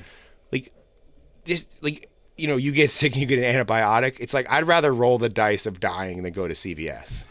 Like, it's like, fuck it. Like, let's just see if I make it out the other side, because I don't want to stand in line at CVS behind 17 people that are overweight and addicted to something that is keeping them that way. And then I'm just like, maybe I just do a Tylenol over the counter and be fine. Or like, I'm like, maybe I just go to CrossFit and sweat this shit out. But yeah, like CVS is depressing, man. Like, Pharmacies in general. Like just, it's such like it's billions of dollars, and it's all driven around. I don't know. Like now I'm getting all conspiracy theory. Like, getting me all fired up. But I mean, if you want to watch it though, the movie, it's a series. I think it's a 4 or 6 part series called Painkiller. It's on Netflix right now. It's incredible. But the marketing principles behind it are what like I'm fascinated by. Like, it's like sex sells. Like literally, they were like hookers having sex with the doctors to get them to push the drugs. Like it's crazy. Pro move. That's what money does. We miss Molina's question. He's asking. Sorry, Molina. When you're coming up with ideas for clients, do you keep all those ideas sorted somewhere, or do you just delete those past ideas? Luis, can we show your desk? Now's a great time to show Luis's desktop. If you want to know, Ari's not here. Yes, Ari is very organized and keeps a very good database of our filming sessions, and to keep it so we can reference what was done, what wasn't done. But for the most part, I mean, I can just pull up a note doc from the past. Let me find one real quick. Don't want people seeing my secret stuff. Hang on. What do we got here? Let's. I don't know. We got Brandon Carter. But I always send the organized ones there. Like those are organized. Okay, hold on. Let's check this out. Luis, this is mine and Luis's communication via notes. Oh, people think we have it all figured out, but we don't. Oh, this is mine. I keep adding stuff to it. We have a shit. Like I just want people like Luis will send this to me like a couple days before like we're going to Brandon Carter, and I'm just like, what the fuck am I supposed to do with this? Figure it out. Like I mean, like my $100 bill rugs. We've made that video before. What's your favorite sparkling water? Relationship rule, man. Like we kind of have ongoing note docs. Myself and Luis do for clients, like individual clients.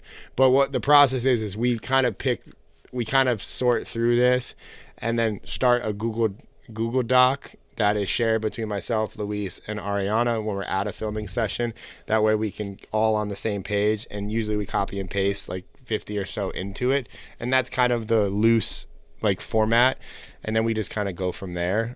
Sometimes we do them all, sometimes we don't do them all, based on, sometimes the client doesn't like what we do, and I'm not going to force people to do stuff that they don't want to do. But yeah, we don't plan out hooks. Those just happen after the video is made. But yeah, like when I was a rapper, extreme diet to lose weight, salt hacks. Hey, there's the how to make your own pre-workout. We did get to those topics. Yeah, how to make your own fat burner. How to make easy money. On that note, we should tell them what happens next Tuesday. Oh yeah, I mean, I'm showing the things behind Brandon, but I'm going to be on Brandon Carter's live next Tuesday on his YouTube channel from his house, because we're filming with him on Wednesday, so we're going to be Tuesday night from 7 to 9 p.m. EST. I will not be going live next Wednesday because I will be traveling, unfortunately, and I'm really trying to keep up with the live. So I'll ask you guys, and then we'll get back to questions. But when it comes to like Fitzy is really adamant about me keeping my schedule, and that's why I have him here, because he keeps me trying on point. But does it matter every week if it's Wednesday at the same time? Well, what is their favorite day? That should be what is your favorite day? I just chose Wednesday. Like we could do this any day. I just chose Wednesday because I honestly chose it because I'm like, yeah, I don't travel too many Wednesdays, and then I proceed to travel like 4 of the next Wednesdays that I'm supposed to have lives. So Molina, follow-up question. Got it. So your clients just talk, and then in the video editing process you come up with the hooks? No, we come up with the hooks on the spot. Like this is basically just like me watching his podcast, like knowing him as a person and just thinking of ideas on what to film with him, and it's just like a giant mind map dump of like everything I want to ask him, and we might get to it, we might not, and then I'll try to like segment it into categories like fitness, mindset, muscle, money related stuff, and then like we just try to pick the ones that make sense to film that day, and we're not gonna get to all of them. But yeah, it does get more organized. But yeah, the more you do it with the client, like the more you know what they get excited to talk about. Like Brandon Carter likes talking about keto stuff. Like he can talk about that on his sleep. Yeah. Or he likes to talk loves about keto. or like anything money related. Like he adores that topic. But it's more like you have to come up with the angle of like what do you want the video to be about. Like, so that's your responsibility as a director. Like, you gotta tell them, like, hey, the goal of this video is to, get lazy 20-year-olds off their couch and get into fitness so they can actually make money and get a girlfriend. Like, like they need that framework of, like, what's the point of this? And, like, because I've noticed that with Brandon. Like, when I tell him, like, oh, the reason why we're making this silly video about why you're telling people they should eat, what does he eat in the morning? Sardines. He's like, what's the point of this? He's like, well, so people have no excuse to actually get some protein in the morning. He's like, okay. Like you just have to give him a little bit of logic. But it has to fit with the brand. Yeah, it's got to fit with the brand. But I mean, it's like, again, like the hook process, like, is one that the more you do it, the easier it gets. Like it's a reps thing. I always say that. I feel like I say that every week to everybody. I'm like, just do more. It's reps. It's like going to the gym. Colton said, Ryan doesn't know yet, but he's one of the main reasons I started a short form agency too. I'll be speaking on stage about in 2 weeks with Onyx and Gall because of you, Ryan. Thank you, dude. I love hearing that. And I actually did see Onyx posted about like the expert summit. He's speaking at expert summits. Yeah, I actually, I think I've seen because you did some TikTok training not too long ago, or you're still doing it, I think. So I've seen your... That's awesome. Congrats on that, man. Onyx puts on an incredible event. He's the inspiration because it's free. Expert Summits is free. Yeah. He makes a lot of money from free. Don't let him fool you. I love Onyx, though. But that's one of the inspirations for me to do why I'm doing Pay What You Can for my event, because I've seen the success of Onyx and I want it accessible to everybody. Like, I mean, I know that people are going to donate $1. I just hope that $1 is enough to get them to get on a plane or drive in a car and get to my event, because they're going to learn some shit. Like, and quite frankly, I just want the social proof of a lot of people in the room, because it makes me look better if there's more people in the room. So the hardest thing about live events is stacking the event. Like, and I think Onyx has changed the game a lot when it comes to events by doing the expert summits free, but he really does vet the people too. Like, he vetted me. I'm like, motherfucker, we work together. You know how much money I make. But I love Onyx. So what does that mean, vetting? In what context? Well, it was like a long application, like, because for expert summits, Onyx event, which I literally, like, I can't recommend his events enough. The very high quality speakers, attendees, like, I was super shocked. The first one we went to was incredible. But it's basically like he wanted like, I sent him a screenshot of my account. Oh, really? Yeah. That serious? Like, I mean, but they were like really vetting people because they didn't want. I mean, I think he's loosened up a little bit on it now because obviously he wants more people to go. It's getting bigger too, and it's getting bigger. So, but it was like you have to have a verifiable $500,000 per year like revenue. It wasn't like take home. He wasn't getting that, but it's like show me, like, so basically I showed him like my Stripe account, like. Not that Onyx didn't believe me, but like, I mean, it was protocol. I went through just like everybody else. Even I spoke at the first one too, and I got voted best speaker. So Colton, you have to become best speaker. Like, you have to do good. Oh yeah, because you get the belt. Because you get the belt. I gotta hang that here. I know, it's at my house. I have a WWE belt. It's dope. Yeah, you gotta do that, Colton. I'm trusting you. You have to be the best speaker. And if you want, I wore no sleeves on stage. I think that's what did it. Colton also, how many times do you film with each client? Normally we do 2 times a year for the low, not the lower pay, like we have 2 different tiers of like packages that we do, 6K and 10K. 6K is twice a year. 10K is however much we need to film, we film. But it's usually once every 4 months ish.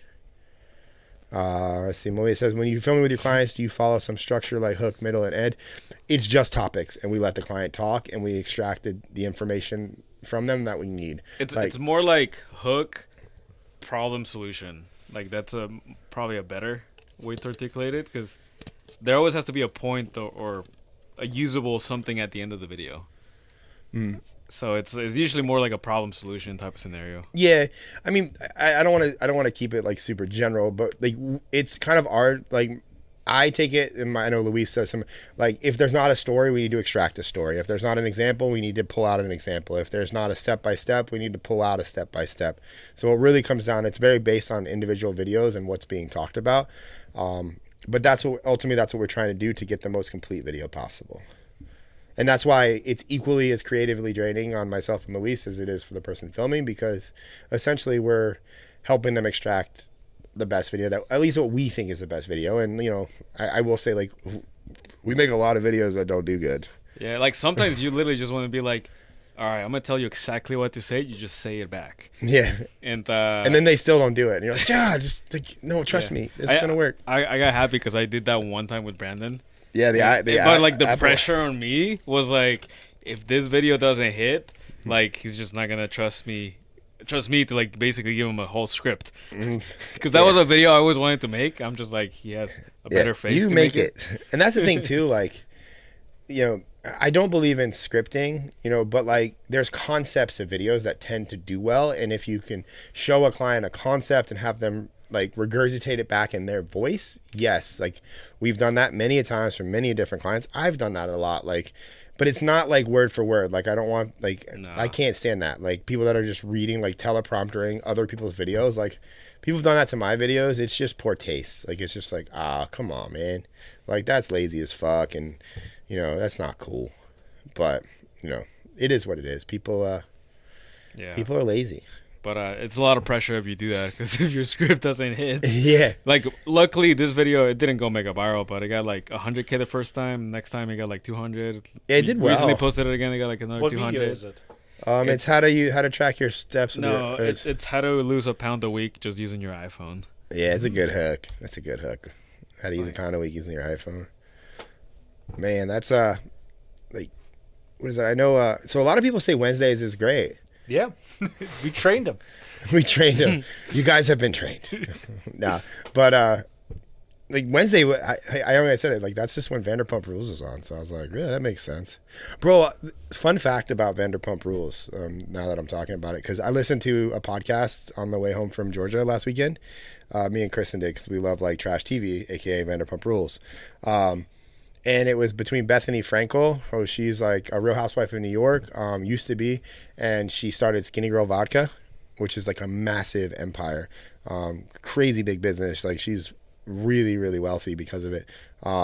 She was interviewing the girl, like there's a whole thing on Vanderpump Rules called Scandival, which was one of the Toms, which is like their main characters. Let's say his name's Tom Sandoval. He was cheating on his longtime girlfriend with another girl. The other girl was the one that Bethany Frankel was interviewing, basically the villain. And they shared the stats on this last season 10 of Vanderpump Rules, which just happened. They shared the stats of 11 million people watched season 10. I was like, I got 20 million views the last 60 days. That ain't shit. It blew my mind. I mean, obviously it's different sitting down to watch an hour-long TV show and watching every episode, but just the scope of how like TV is like slowly dying. It's not as powerful anymore. Like, now that isn't counting the streams of older seasons and all that, but this was their best season ever to date, and it got 11 million streams. What do they count as a stream? I'm assuming probably. I mean, there's probably a watch time thing on like YouTube, but I was fascinated. Like. I was just like, because like you think about like, I mean, literally we run my analytics all the time, and I'm like, I got 24 million views in the last 60 days on TikTok. Like that, this is Vanderpump. This is Bravo TV. Yeah. Like celebrities watch Vanderpump. Like Brad Pitt, like the Kardashians watch Vanderpump. Like that's for Spectrum. Like for, you know, like, so that was just fascinating to me. Like, so there, like, that's just the power of like creating. Like, I just think that people are widely, I don't think people realize one, how little views those TV shows are getting yet, and how many views people on social media are getting. Yeah, that's ridiculous. Like, I was not impressed by that. I was like, but again, I mean, maybe I'm flexing right now. Like, I'm used to bigger numbers like that, because it's like, I would consider that a fail. Like, yeah, but the retention is. But the retention 60 seconds versus an hour. Is that what it says? That's what they. No, but like if you watch a show, like because you're staying for the commercials. Mm-hmm. Well, that's the thing too. I mean, there is a difference between somebody that sits down, like you guys on the live are obviously way more committed to watching my stuff than the casual scrollers on TikTok. Like, and there's a lot of value in the long form, and how, like, that's why I'm doing the streams, you know. But I just fascinating. Like, I mean. By the way, I'm one of the weird people that actually enjoys watching commercials. But you have an ad blocker. Yeah, but like on TV. A commercial's different? It interrupts my productivity. Everybody should download ad block. It's a Chrome extension. Colton said that Onyx hasn't done a belt since me. I own I have to text him that. I heard that I'm the only person to ever get the best speaker award at one of your events. So you got it, and they just... I guess they stopped doing it. Nobody stopped you. Colton said, well, that's where the money is, and there many people teach short video. There must be somebody teaching how to DM spam people about short form content, because dude, like my inbox right now is like, let's read some. And the thing with this is that people, they can't follow up great. This is so bad. Like, please, if people are watching my stuff, like, don't do this. Oh, I'm ruining this again. Hold on one second. It's transition. Boom. Ryan doesn't know how to use his Instagram. No, I mean it's the transition stream. I'm just trying to like this guy, Vincent Software. Vincent, if you're watching this, I'm sorry. Are you gonna share the screen or just? I did. It's delayed. You're right. It's delayed.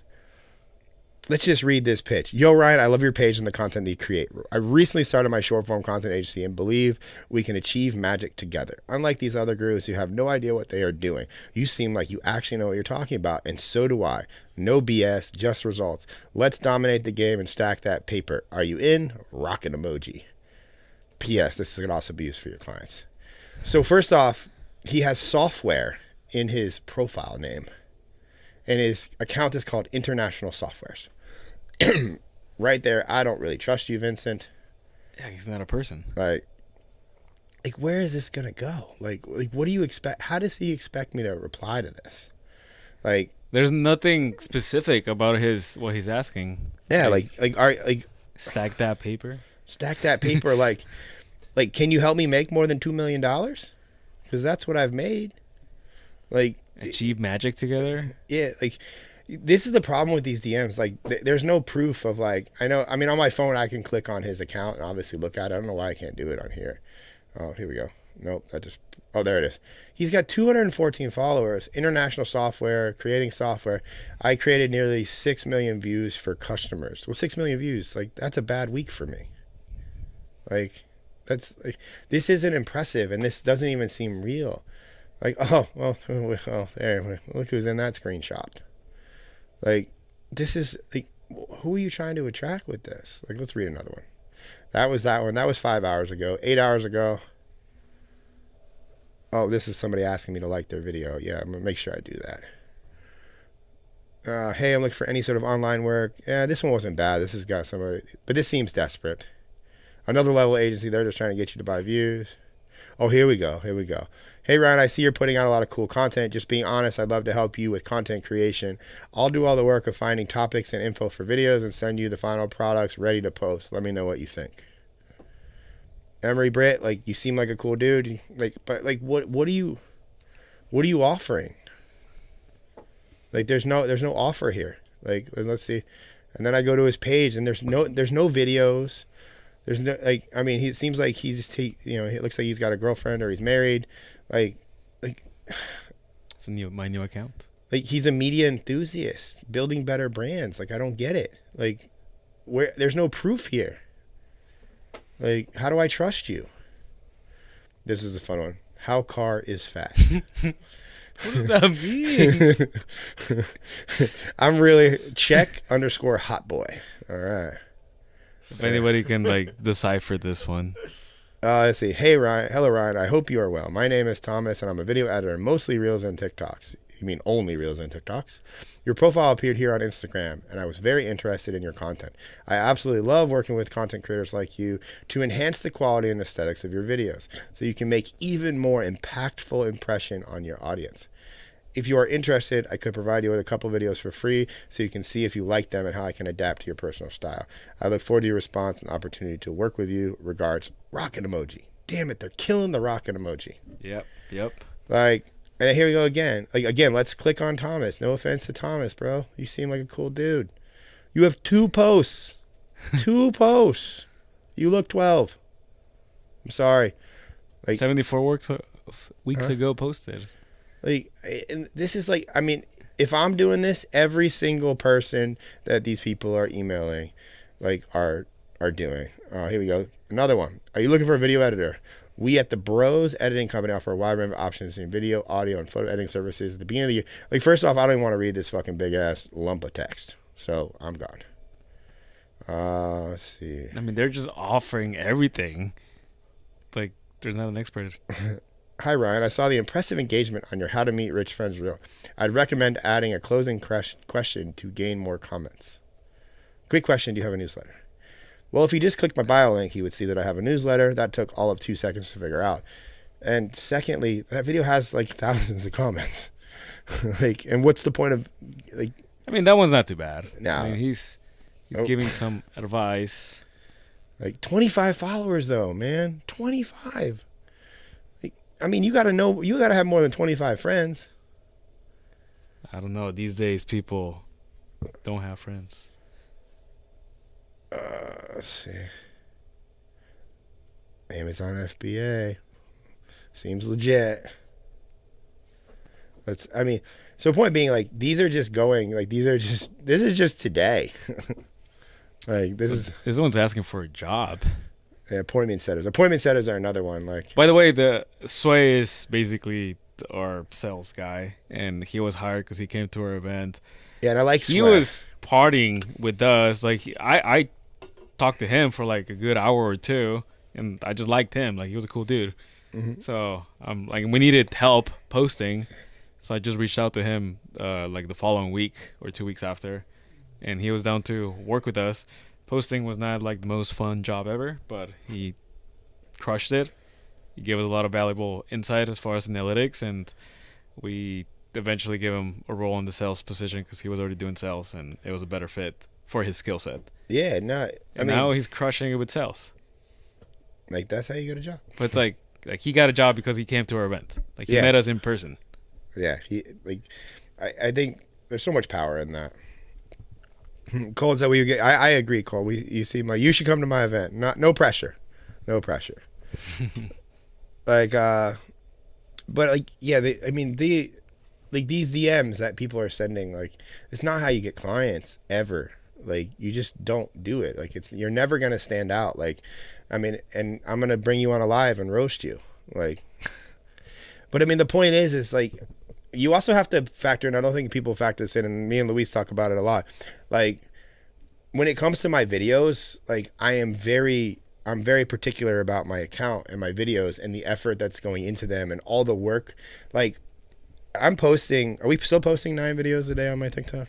The last 2 days haven't been this aggressive, but yes. Okay, so we're posting 9 videos a day on my TikTok. I pay, on average, $30 to $50 per video.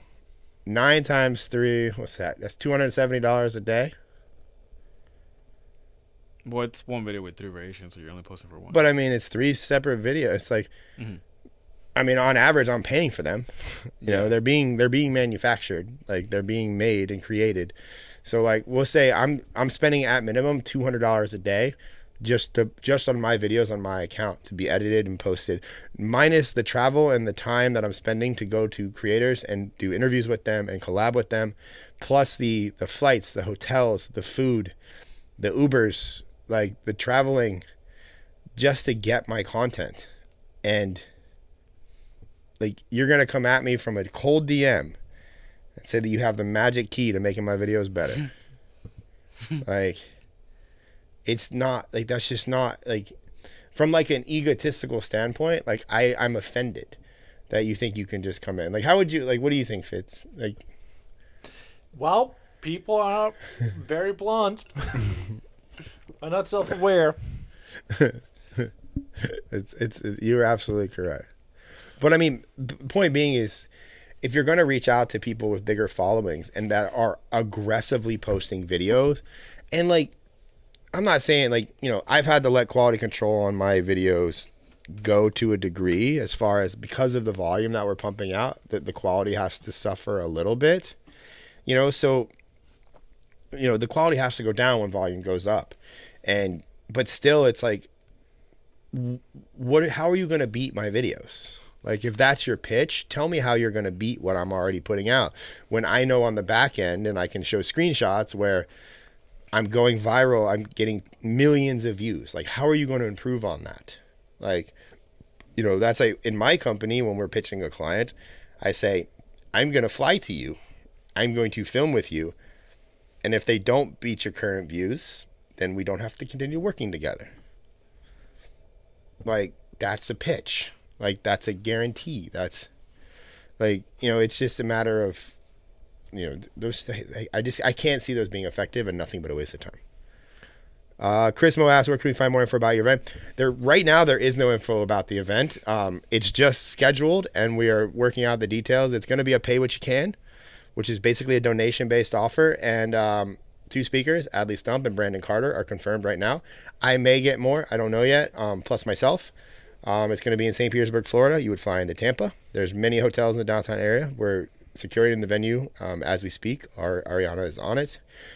If you want to be contacted about the event, to sign up, just shoot me a DM on Instagram and put Attention Summit in the DM, and I will make sure that myself or Sway reaches out to you.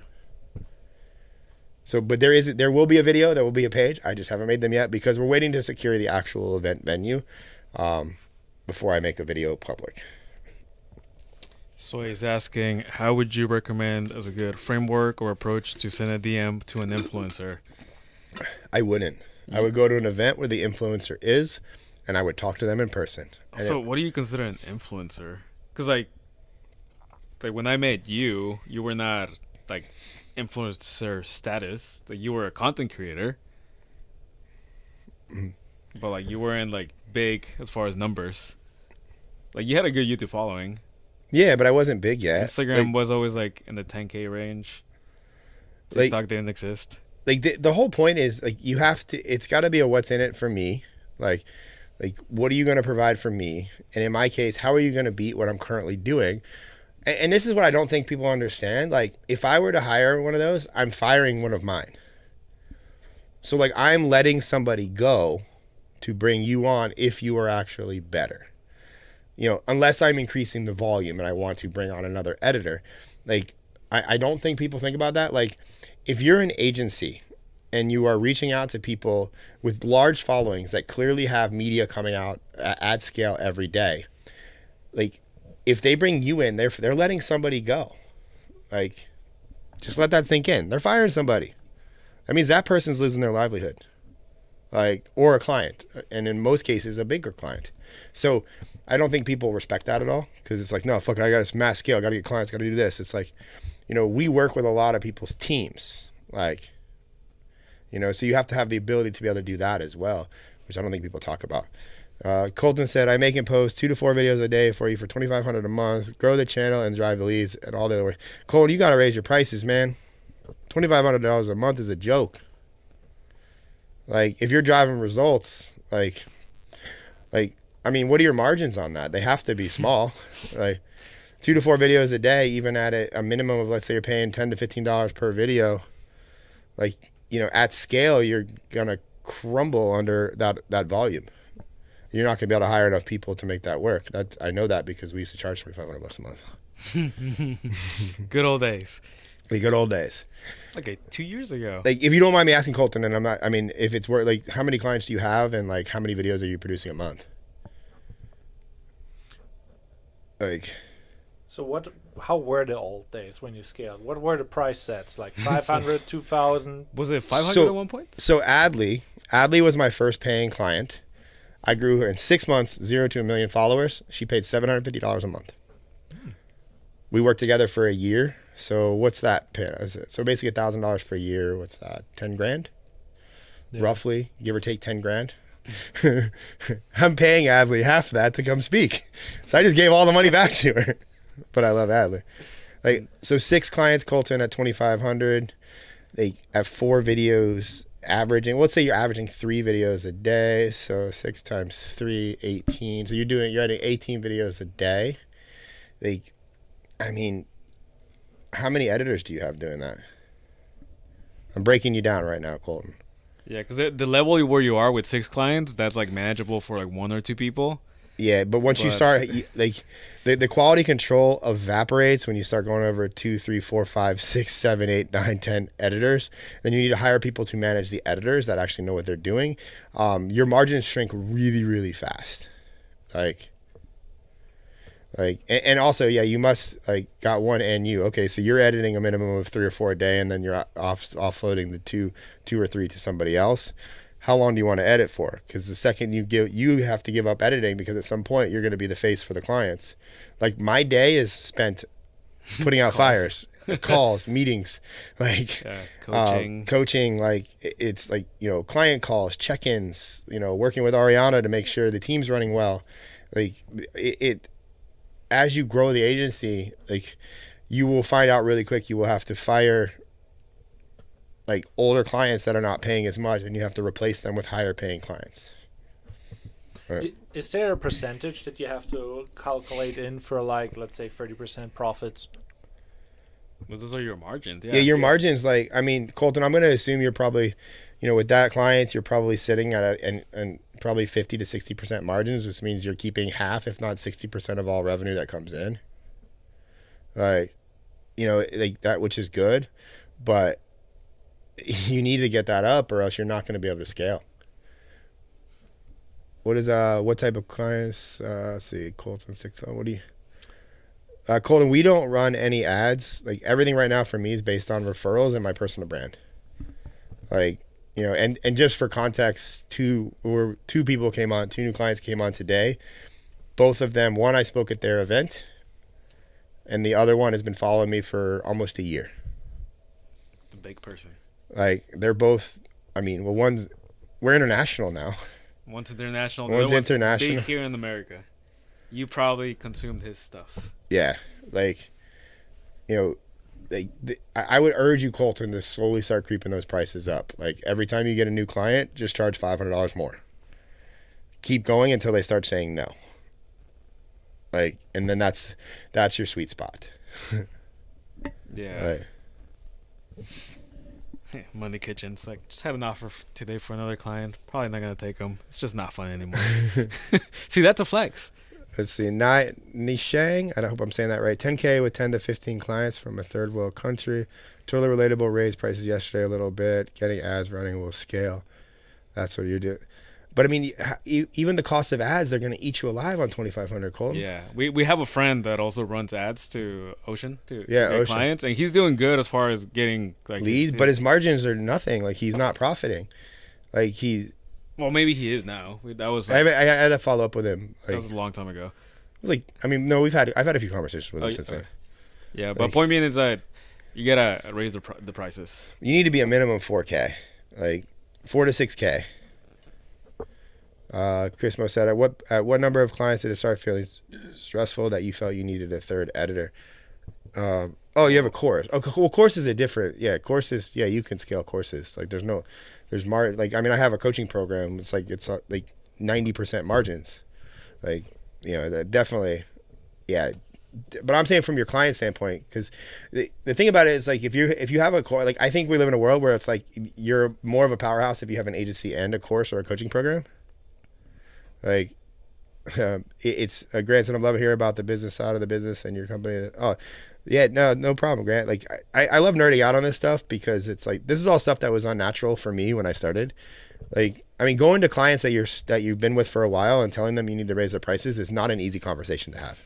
It was hard. Very hard, because they're most of your first clients are also your friends. They were all doing so good as far as like getting millions of views. Yeah, like, it's literally everyone that we. Hey, like, we got to raise your prices. They were crushing every single month. Yeah, and I had to raise. Like, it wasn't like I couldn't. Like, it was costing me money to keep them, because I had people that wanted to pay more. So I had to literally have these conversations with them, and I offered them a discount. Like, I still didn't take it to the full what new people were paying, but some said no. A lot of them did come back, though. But at that point, then we were way more expensive. We were way more expensive. Let's see. Nishang asked, at 4K, what should I offer them? Like, 4K, I mean, it depends, because if you, like, the power in what we do for clients is also the most expensive part, and that's flying to them and filming. It's not great for margins. Like, a lot of times I lose money doing that. But it's the long game, because the longer a client stays, the more money you make. And the more stockpile footage you get, the more you have built up. You can travel less, so you start making money over the long term. But we travel to clients twice a year. We film 100 videos on average. Sometimes we film as many as we can. And those, sometimes they're 1 day, sometimes they're 2 day, depending on the client and how much footage we need. But you know, for 4K, you should be at minimum filming with them over Zoom and doing their editing, doing their posting, like. You know, because that's how you can try. Like, if it's all done for you, like when a client works with us, other than showing up for filmings, they do have to do anything. Like, that's it. Like, it's very hands off for the client. They trust us. We post, you know, we make adjustments. We tell them what we're doing. We film with them, you know, quite a bit. We communicate with them. Like, if you're just relying on them to send you footage, it's only a matter of time before they cancel, because they'll stop sending footage, or the footage they're sending is not good.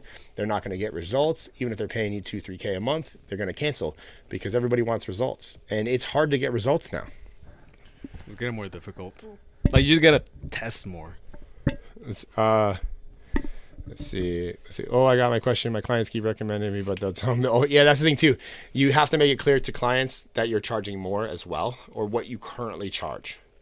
And in some cases, it's like, you know, like we also, for some of our clients, we have a performance bonus. Every 1 million views, like we get $1,000 bonus. I think that one of the good things, because Aaron did that with you, where he said like, hey, like I got in with Ryan, that's such a good deal. I don't think he charges that anymore. He charges way more now, but he's really good. But he never said the price, because he also didn't know. Yeah, he also didn't know. So I think maybe telling your clients like, hey, if you're going to recommend me, I am raising my prices. Like, it might keep going up, but like just tell them like, hey, you got a good deal with me. I might be charging more. Yeah, that's a good way. I mean, if you can facilitate that, I know Sergey, that's what you're asking. Like, yeah, you have to facilitate that with them. Just tell them that you got in early. You think that he probably charges more now. I don't know what it is. You have to talk to him about that. But he's worth every penny. So like, you just kind of tell them what to say when they recommend you. But what is it? Colton said, I don't feel like my views happen as constant as you do. That's the thing. Like, we control all the aspects of it as much as we can. Like, we film, we edit, we post. All the variables are in our hands, so we can see, we can look for the trends, and we can look for the constants, and we can continue to capitalize on those. Like, if you're missing any one of those variables, then you can't predict what's going to happen when you film the videos. Like, that's why the full service route, you can charge more, but you know, again, you're going to run into, if the videos aren't getting views, you have to have those conversations. You have to figure out why, because you know, once you tip over that 4, 5, 6K mark, it's all about results at that point.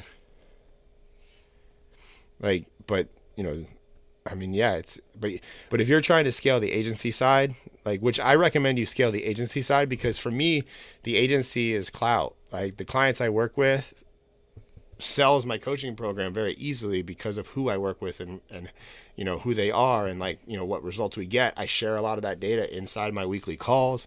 It's like a marriage. Like, I really can't have one without the other right now. Yeah, and everything keeps changing every month. Like, it's what worked last year is not working this year as effectively. Yeah, and I mean, I'm just like, you know, I'm not as of right now, like, my business model is not a course model. Like, I've kind of not anti-courses. I just think that at some point in the future, all courses are going to be free. And what's not going to be free is coaching, events, you know, like time spent with people, and complete done-for-you services. So I just think that the barrier for courses is really low right now. Like, I mean, we just saw, I mean, unless you were on a rock, you saw what Alex Hormozy did this past weekend. He gave away probably, you know, an MBA level business course on getting leads for free. Like, that's going to change the industry. Like, Onik doing expert summits, an entire live event for 4 days for free. He has good food too. Like, Onik spends $100,000 on his free event. Like, you know, he picks you up in the limo. He picks you. I don't know if he still does that. It might have been the first one though. We don't know. It was like a party bus, but like a premium party bus. Yeah, like, this is the level that people are doing, because Onik has a back end, and so does Hormozy. Hormozy's trying to invest in companies to make millions so he can give everything away. Like, if you're trying to make all your money off the course, you know, how long can you last? You know, and that's the way I just see that as the future of the internet. I'm not saying that it's not there, and there's a lot of people making money with courses. So I don't want to like. He said it's not free for Onyx. But usually it has. Maybe he changed it now. Did he change it? What is he charging now? It's definitely worth like $500 to $1,000. Like that's like a cheap price. Yeah. If that's what he's charging, I don't know. Well, but Colton, my group coaching, we meet every Tuesday. It's $12,000 up front or $1,000 a month, or we have a few different payment options, but it's $12K for the year, and that includes like the event. It's free.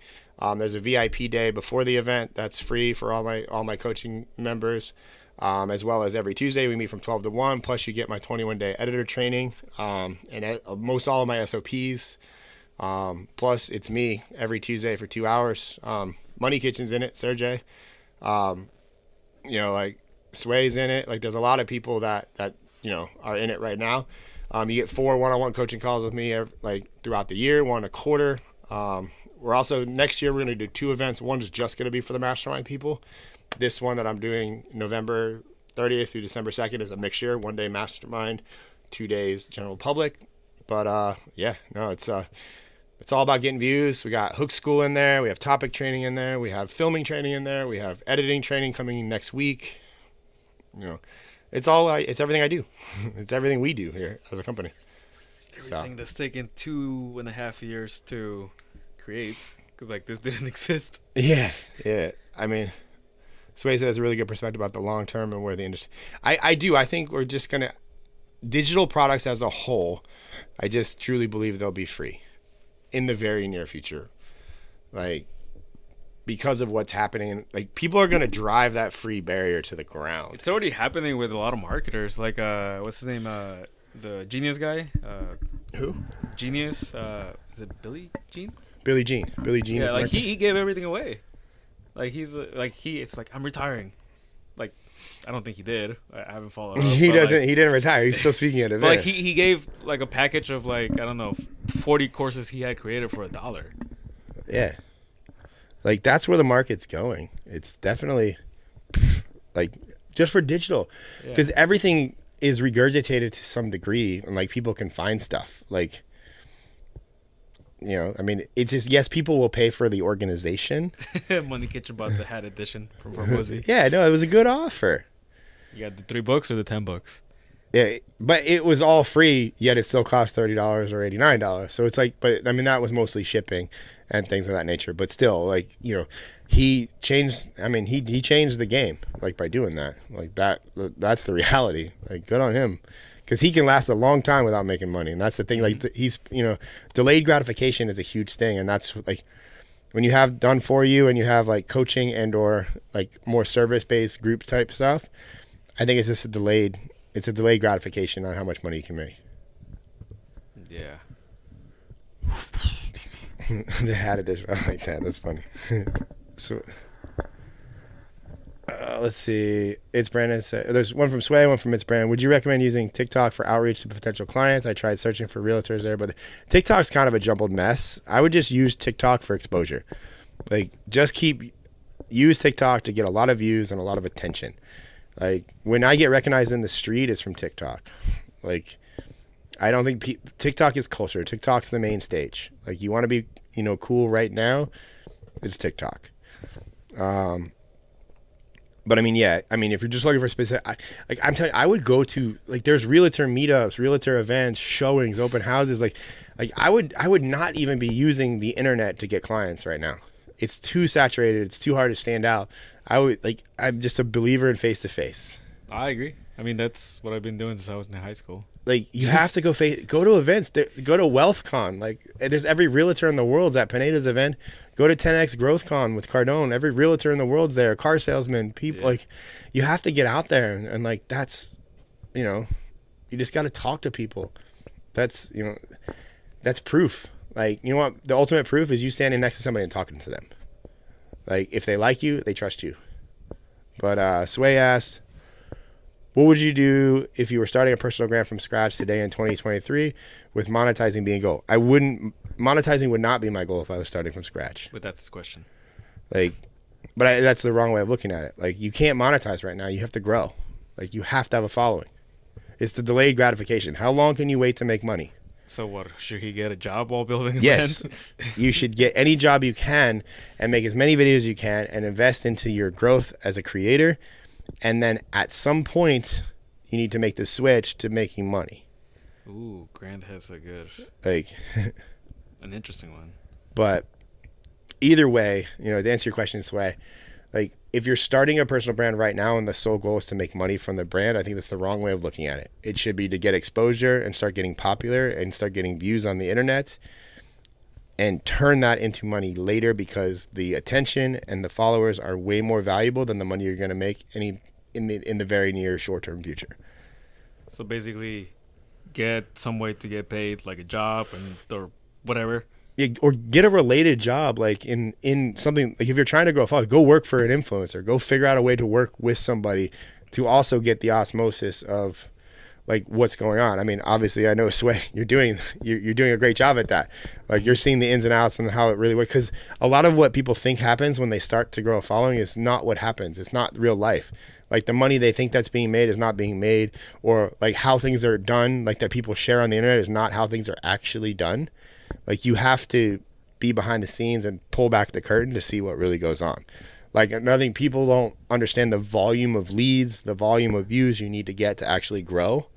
Like my Instagram got almost 5 million impressions or 5 million views. I only grew like a net gain of like 1,500 followers in the last like 30 days.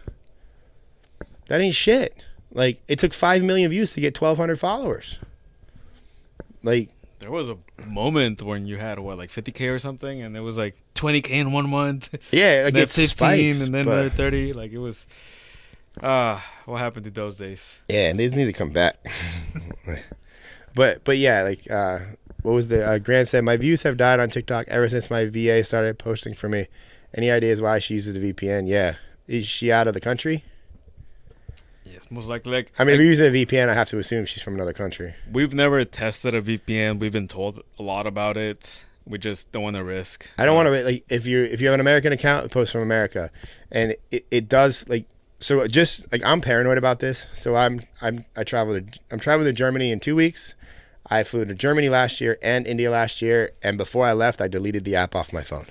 Ironically, his best performing week on TikTok was when he deleted the app and went to India.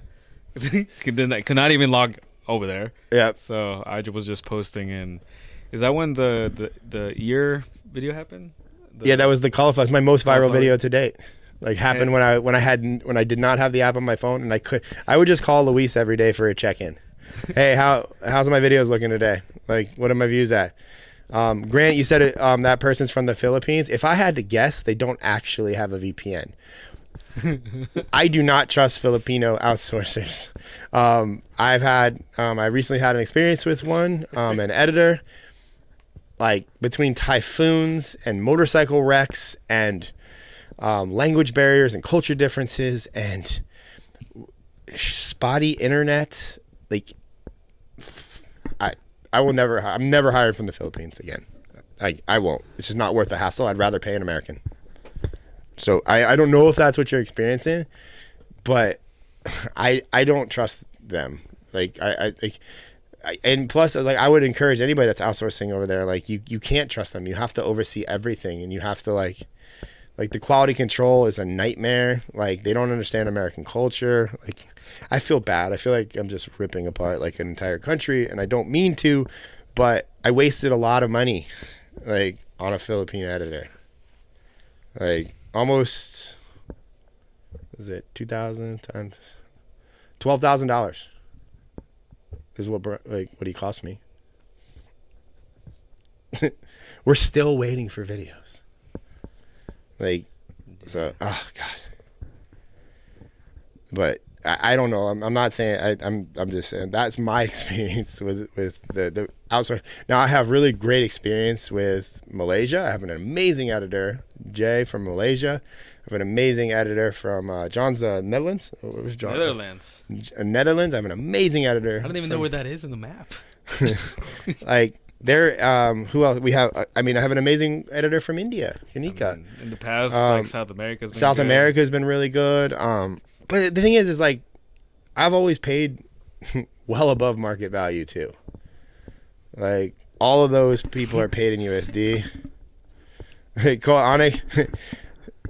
Anik is try. I am very, very particular with who I hire and the level that I expect. Because, and just as full transparency, we don't have like low tiered clients. Like there's, if I have like a month to train an editor, like they're editing my videos for a month, like, cause I have to sacrifice, I'm the sacrificial lamb. I'm like, here's my videos, edit them, and we'll bring you up to speed. Because if I put a bad editor on Cardone's account or one of our other bigger accounts, like I'm going to lose the client if too much shit, I know, like, everybody tells me I should be outsourcing, but we technically are. I technically am, but I just think I pay them really well. Like I guess I do save money, like a little bit, but like it's not enough. Like when we have 18 clients right now, and we just took 2 on today, so we have 20 now. 20 clients. Like the time that you have to oversee the outsourced editors based on the fact that they don't understand American culture is worth me paying an extra $2,000 a month to hire an American and have them understand American culture. Like, because that's what you're saving. It's like you're talking, $15 per video as opposed to 30 or like 25. Like if you're paying less than 10 a video, like you're gonna get $10 work. So, but yeah, it's like, so it's like, I mean, everybody's like, oh, Ryan, just to outsource the overseas, you're going to double your margins. And it's just, it always, like, it just never works. There's a learning curve. And I mean, we don't have the ability, I guess, to teach yet as effectively. Like, we have a 21-day, like, process that they go through that my mastermind people are getting, like, and a training on how to implement that. And that's taken us 2 years. Mm-hmm. Like, and that's still like, we can't really, like, we have to make that editor fully self-sufficient within 21 days. Like that's, and self-sufficient to work on the biggest accounts on the internet, millions of followers, millions of views. Like, it's very hard for me to trust, like, to deal with that as far as quality control is concerned. It's Brand said, do you think thumbnails on the videos play a role? If so, what's the strategy for I don't think thumbnail matter at all. My thumbnail strategy, and this was from one of our clients, they're like, they use the R word. They basically said, don't make me look stupid, because I always, you don't want me or somebody else that was posting sometimes you get that face where it's like, they don't want to look derpy or like derpy. I love that word, derpy. Like, so basically try to make them look flattering, aesthetic. Sometimes you want the subtitles to like have like a power word or phrase that's impactful to make you want to click, but there's really no perfect like way to do it. You just pick whatever looks the best, because I don't think in the end it kind of matters. Yeah, I want to say it does, but like it's so difficult to find the perfect thumbnail. I mean, on TikTok, it doesn't matter at all. I would say that. I do it more from the professionalism. Like if there's effort that you're trying to pick the best looking shot, that makes the client look like, oh, cool, my account looks good, or they're trying. On YouTube, you can't do anything. Like YouTube Shorts picks whatever they want. Yeah, like it is what it is. I don't think it matters, at least not yet. Maybe they will make it. I think it's a useless. I mean, because if you're working at scale, like we're posting like 4,000 videos a month ish. So like if I spent $5 for every thumbnail, holy shit. You can't do that. Just try to pick whatever is gonna make you want to click. Yeah. And it's not always gonna be clickable. Sometimes they just looks derpy. I mean, that works for some people. Derpy's a good word. We can say derpy. It's safe, I think. It's safe. It's not censored. Derpy. It's like when Brandon Carter said punk. Punk. Because he couldn't use what was the other word? Like, it's like basically TikTok like flagged the video because like he was being a bully according to TikTok. Yeah. I forgot what the word was. Dork. Dork. Yeah, you can't say dork on TikTok. That was weird. I would say derpy and dork. Like dork's like a harmless word. Dork is like at least I envision like someone that very smart, but like didn't look aesthetically social. Yeah. And yeah, I don't know. Maybe it was just the way Brandon said it, like dork. He's very convicted when he speaks. And in that video, he was talking about how he hired one of these guys to do fake IDs for him, and he was just pocketing the money. He hired him. He was paying them like $20, and then he was making like 200 or something. It's Brandon said, what about SEO and keywords on captions that relate to what you say on the video? I don't think that.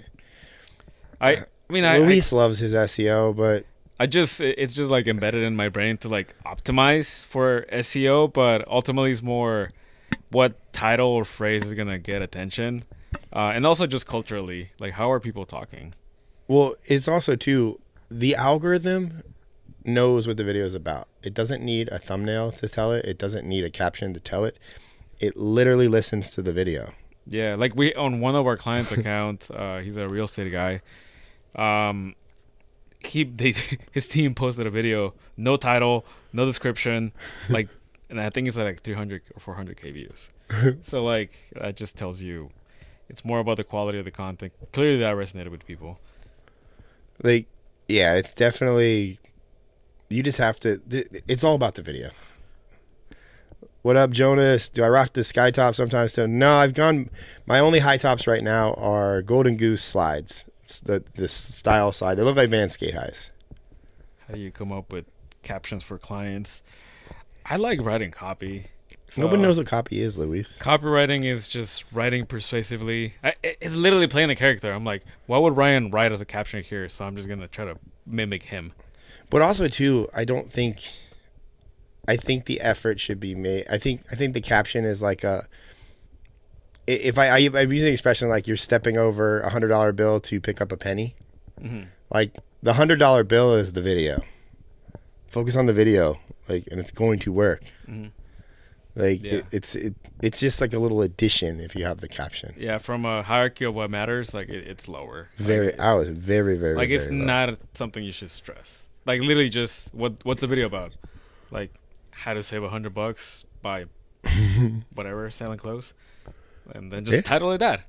Or always phrase it as a question. That's kind of my go-to framework. Like, have you done this? Like, what would you do to make $100?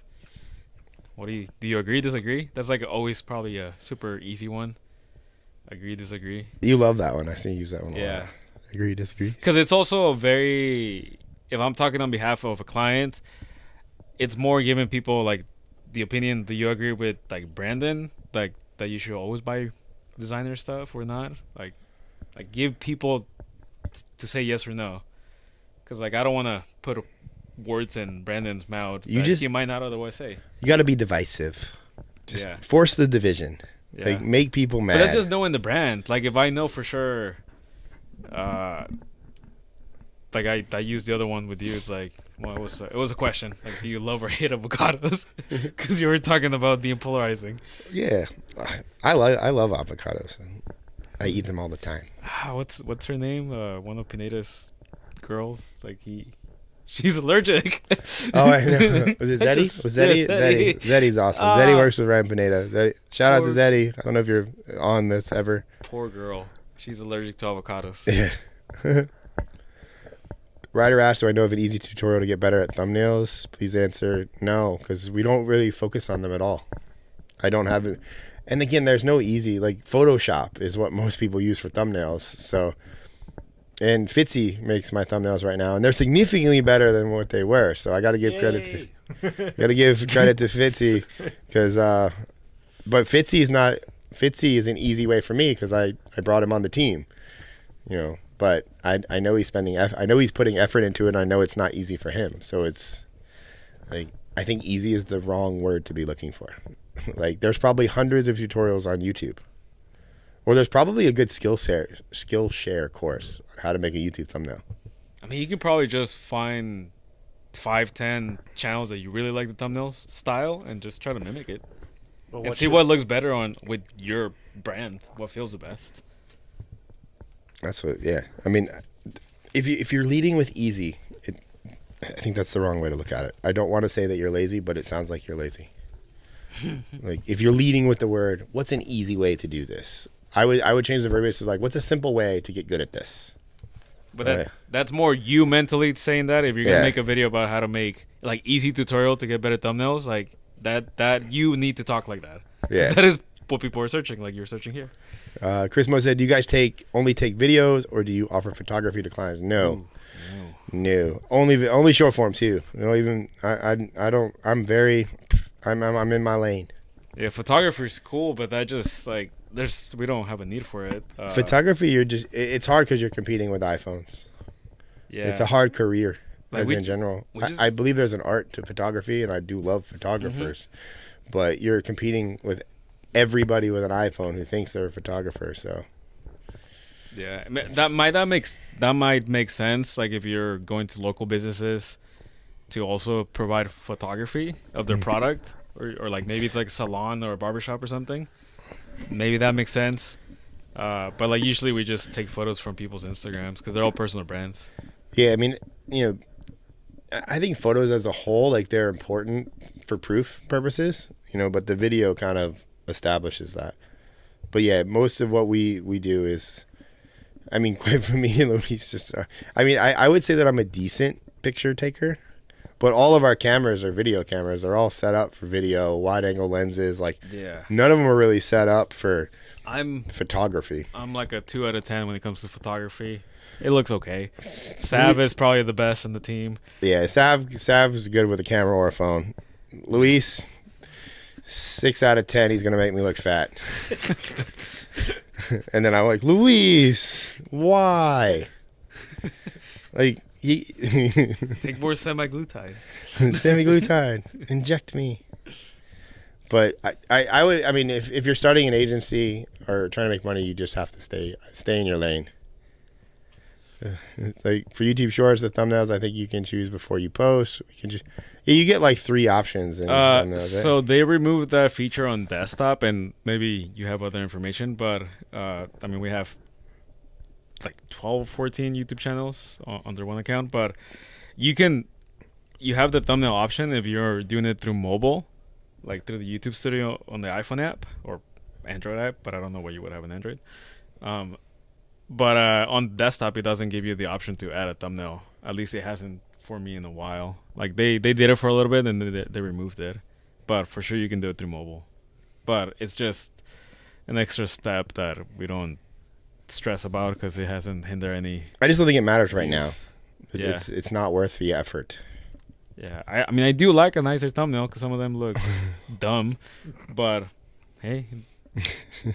It's one less step to worry about, so it's more time efficient to not worry about the thumbnail. Fitzy, on the graph, our viewing graph is better this week. We're getting there. Fitzy's been training me to do the stream better. I mean, like we had a little break, so it's like So was anybody here last week when Ari and Luis were on? Oh, how did they do? I think they did great. But yeah, the microphones were a little bit farther away, and I should have said more stuff towards that. Luis did good, but yeah. Oh, are you talking crap on Ari? Tell her. Don't do that. Don't talk crap about me. No, I did not mention her name at all. She just woke up right now. It's like, wait, did 50 say something about me? Yeah, is somebody talking about me? Oh. But yeah, if you were on the stream last week. I was joking about the Android thing. But yeah, let me know. So you're doing it through the phone. I mean, you do have the option for thumbnails there, but it's not in the desktop. And I would suggest if you're managing more than 5 accounts, probably just more than 2 in general, just do it through the desktop. Like you're going to spend too much time on the phone. But on TikTok, use the phones. Don't upload to the desktop for TikTok. I don't think it matters. Yeah, but you have to log in and out of all the accounts on the desktop. Yeah, every single time. If you're managing just one account, it's fine. But like when it gets we would have to do that 18 times a day. Or there's like and I haven't tried this, but there's like the Google profiles, so you can switch between profiles, so they would be logged into. Well, you'd have to have like a different account. Yeah. And but I feel like that's just too much. Yeah. Oh, Taylor Technique, what's up, man? They killed it. Learned a lot about the inside. Dope. That was about you and Ari last week. Thank you. Hopefully you guys enjoyed the presentation. Hopefully we didn't interrupt too much. I heard Luis said he thought he interrupted too much, but I liked it a lot. Actually, the flow was really good. Like you said something, then afterwards a little quick lesson was great. It's cool to get the behind the scenes of like the activity. I like that.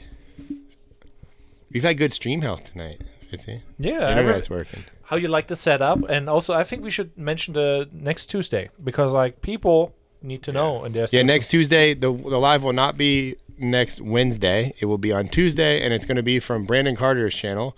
Me and Brandon are doing a collab, a podcast, a live stream, whatever you want to call it. I'm really excited for it. I'm going to go to the mall and buy something, probably expensive, to wear on it. What are you going to wear? What should he wear to? Gucci. I'm just not, I don't know. I don't know. But yeah, I don't really know what we're going to talk about. We'll probably talk about flexing because I do want to bring that up. It's going to be one part. Brandon. It's going to be one part. You never know where me and Brandon are going to go. Yeah. I've been waiting for this. But I'm excited. But we will announce it obviously on Instagram and on the email list. We'll let everybody know. But it will be next Tuesday. And then I'm still going to figure out. I might bring you and Ari might be back the following Wednesday because I'm going to be flying on the 16-hour flight to Hamburg, Germany.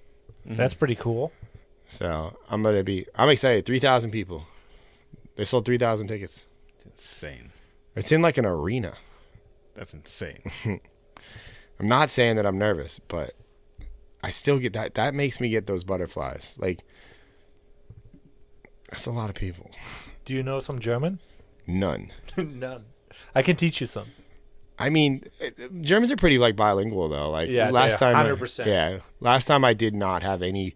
Like it was honestly like I did use my Amex the whole time. Like I didn't trust. Like my debit card didn't work anywhere, so I had to use. And surprisingly, it was very easy to find sugar-free Red Bulls in Germany. I was excited about that. The portion sizes were very small though, so I can understand why Americans are fat and German people aren't. Like that was an adjustment.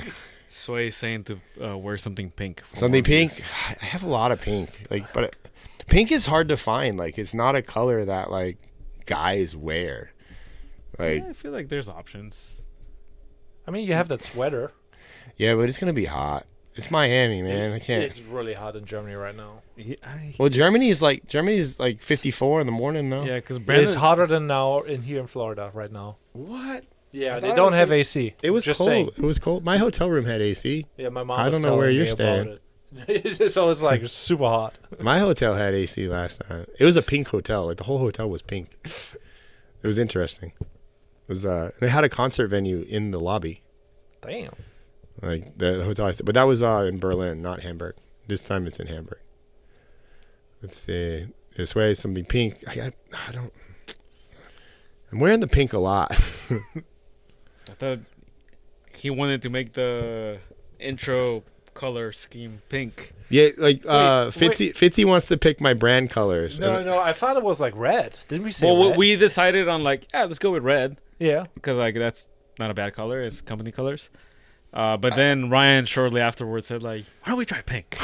Well, pink it is. This is wear a sweater. This is pink and black. This is what it's like working with Ryan. Yeah, that sounds good. Hey, how about we change it completely to this? That's what I do all day long. Yeah, I think we just need to change this. And then Ari looks at me in disgust. And then like it'll work, I promise. She's order, you're chaos.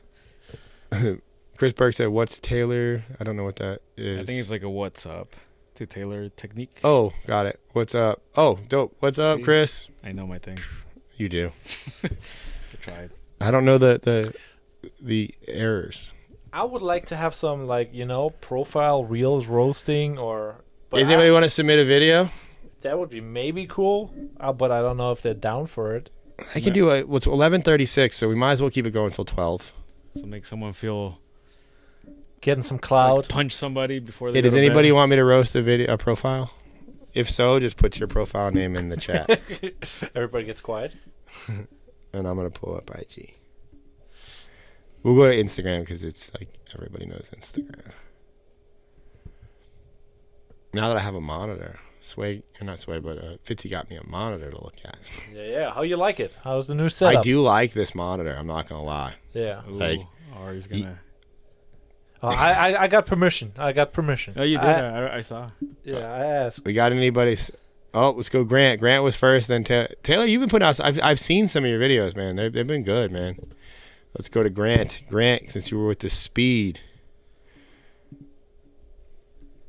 right, let me share my. Let me go to the chat. Money Kitchen deleted his profile. Huh? He joking. Oh. I hope so. I like your expressions already. Hold on. Oh, I didn't transition. All right. So this is Grant's account.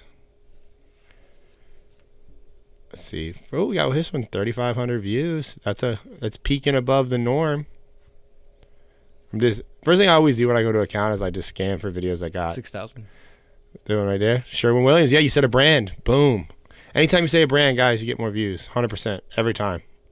Is that a Sherwin-Williams is the paint company. Let's watch this one. Paint?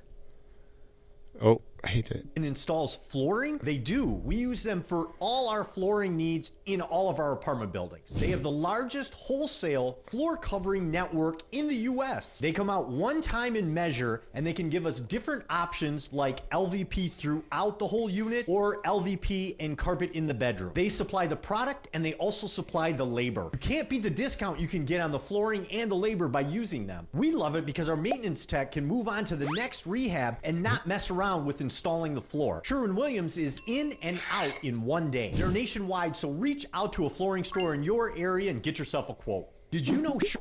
That was a clean video, Grant. I think you're being throttled just a tad because of its flooring. So, I think that's why. But this, other than you are just slightly off to the right. I would tell your editor or you just kind of make you a little more centered. Not that that's going to affect the views, but that was messing with my OCD. But that was a clean video. This is good. Your charisma is really good too on camera. You got a good polarizing look. Let's see. Let's go. Ooh, 31K. If you own apartment buildings with coin laundry like we do, you're going to love this bad boy. It's the Casita 500. It's got a counting speed of 2,200 coins per minute. I would tell you, Grant, to start with, you should rearrange this video and say, this is a Casita coin machine. It takes 200, I would make that the hook, because you open the video, the hook you used, which was good, was if you own an apartment building, I don't want to break it to you, but not a lot of people own apartment buildings. So right there, you throttled yourself. But leading with what this machine is and what it does is really awesome. Now, eventually, we're going to update to coinless laundry, but until then, this eliminates hand-rolling quarters. We put them in a chase bag like this and take them to the bank. This machine sells for around $400. If you own an apartment... So right there, when you said this machine sells for $400, I immediately wanted to know how much money that you make via that machine in your apartment buildings. I want to know how much coin laundry is being done. I think you could have made this a little more detailed with, this is the machine, this is what it does, and I own an apartment complex or building, and this is what this machine makes me every month. I think that would have made it a little more complete and more broad, more informational. But I do think the hook opening with the machine would have been a better option here, just strictly because most people don't own apartment buildings, or they don't have the need for a machine like that.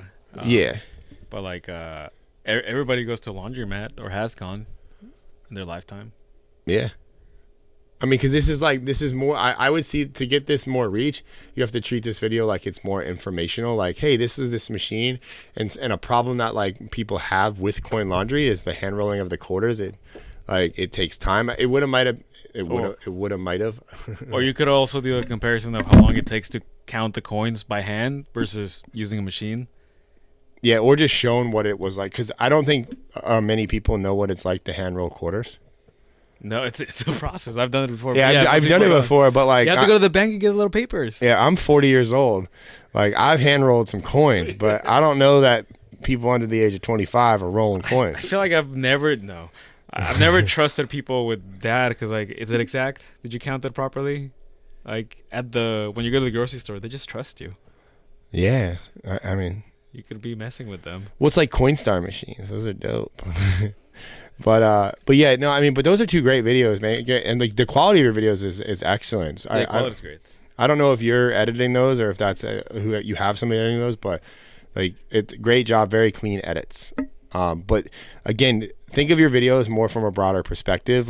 Using that coin machine, it's Like, what is that machine and where would people see it? Why would they see it? What does it do?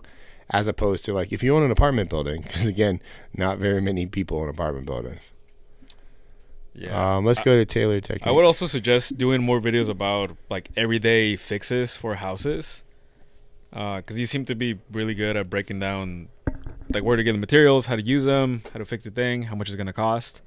And if you want more reach, just talk to everyday people problems like sinks, toilets, kitchens, roofs. Yeah, like simple fixes or simple hacks to save money, or like simple like common problems like homeowners face, like things like that. Because it just comes down to the way you get reach is it just like think about making videos that every home in America can get value from. Like, so it's like products that are in everybody's home, problems that every home has or every home will encounter, things of that nature. And it doesn't have to be to the home. It could be anything involving the property or like taxes. Or like if you own apartments, just talk about apartments, like how to take care of like little fixes or how to take care of them. Yeah, like when to call the apartment maintenance or when to fix it yourself, or easy things to fix in your own apartment.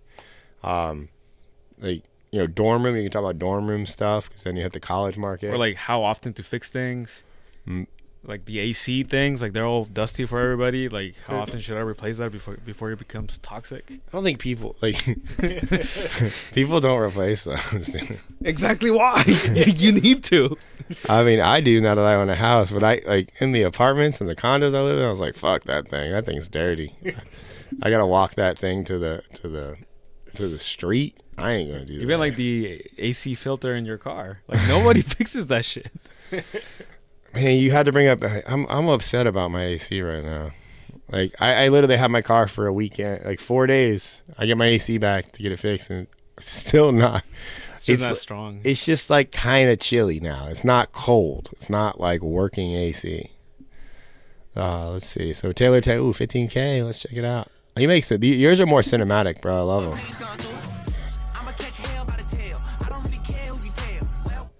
I dialed the audio a little bit down because of copyright. Oh yeah. How about renting on that? Yeah, I can't play the audio because it's gonna kill my ad revenue from this video. Like, I love that. Like, I mean, like you're like behind the scenes of like college. Like I love like the interviews. Like I think you got to get more of like.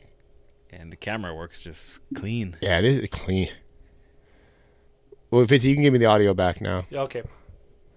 Please allow me to play my audio, sir. It should be back.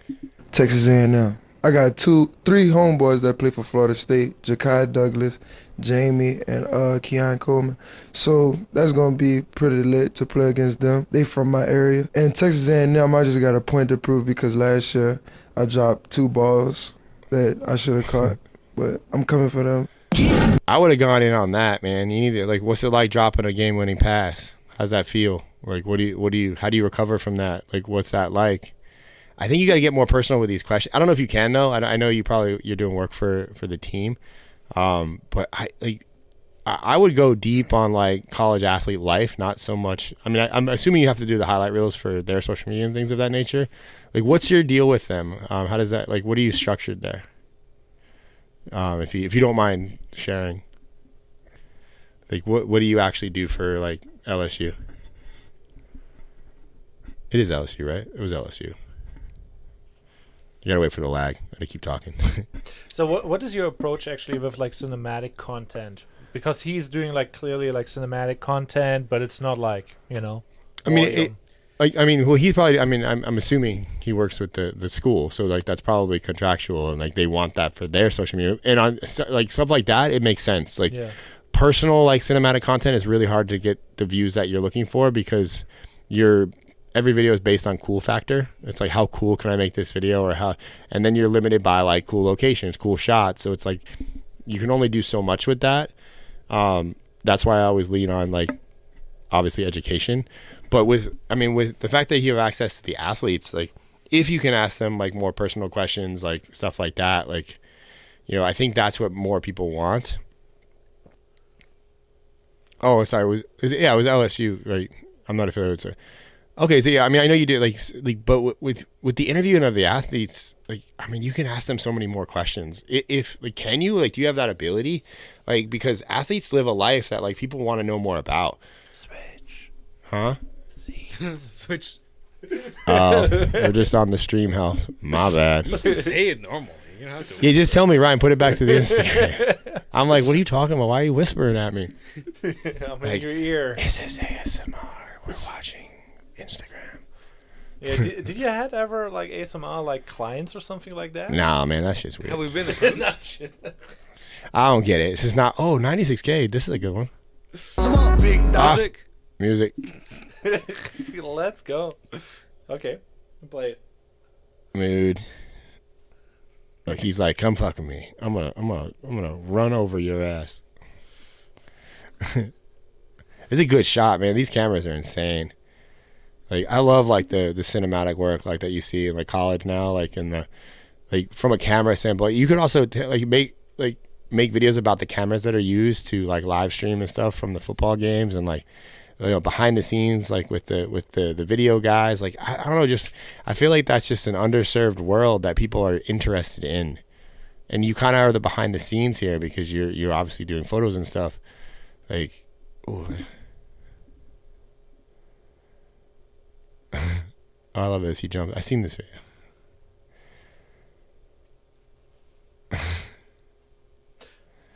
Yeah, see, this is dope. I mean, these are cool videos. Like, so it's like, but it's like the views are based on like what other people think is cool, not like what's educational or interesting.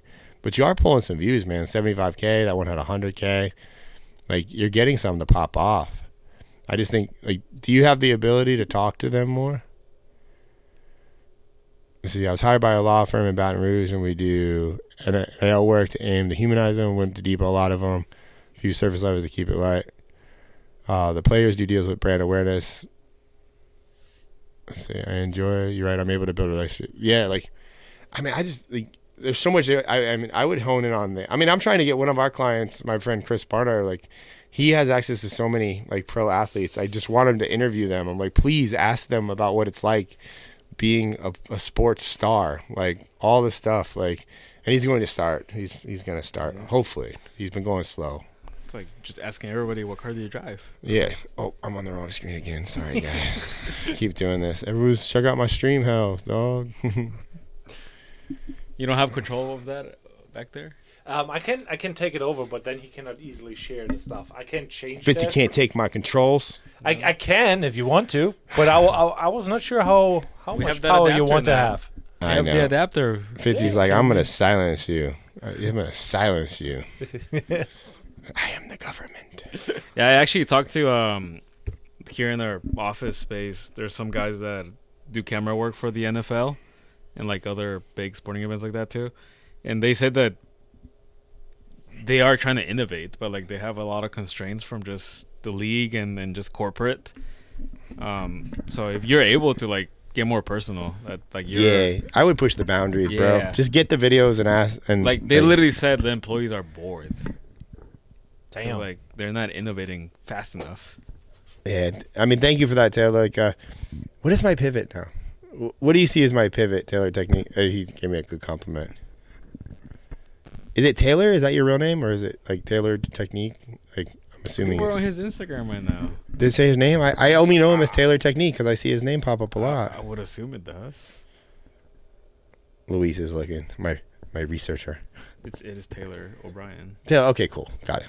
Apologies, Taylor. That it would have taken me 2 seconds to look that up, and I didn't do it. I felt the need to ask, but I do that. I'm like, Luis, tell me this, and then he's like, you have a phone too. I'm like, but I pay you.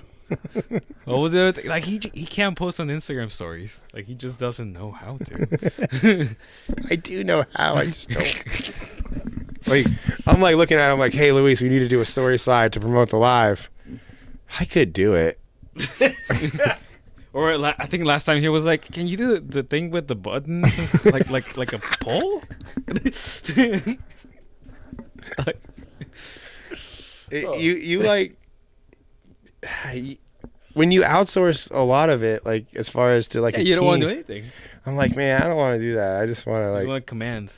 I know Fitzy needs so much stuff from me, and I just show up at 7:30. I'm like, all right, I'm here. You never show up at 7:30. I was here. I showed up at 8:30 today. Oh, okay. So I wasn't that late. Yeah, Fitzy already. Everything was good to go. Yeah. I've been trying to get Fitzy a key for like a month. Oh, we got this. I'm relaxed. Yeah, I left my laptop. What stresses Fitzy out is because I leave with my laptop, and he needs to use it to set everything up. Yeah. But give Fitzy a shout out because he's here 1.5 hours before the live starts to set it all up. And then I build it all down. And then he breaks it down in like 30 minutes afterwards. So you guys don't see how much stuff is here. Yeah, there's a lot of stuff here. Yeah. Like it's a lot. We need a bigger studio. Or we rearrange. That would be cool too. New vibe in the studio. What do you see? Like Fitzy? Like this is a shoebox, dog. Well, I get the most out of it afterwards. Like I think we just need to. I don't want to get that out of the way, but if we move that table, bro, my Red Bull fridge hasn't come yet. Was that Sergey? Sergey, were you sending me the Red Bull fridge? You know what I would do? I put the shelf right in the middle, like this shelf, and move that thing back here, and then whoa, space. Whoa. Space. I like this space right here. But you see when you aim a little bit up, there's like a white blank thing. What?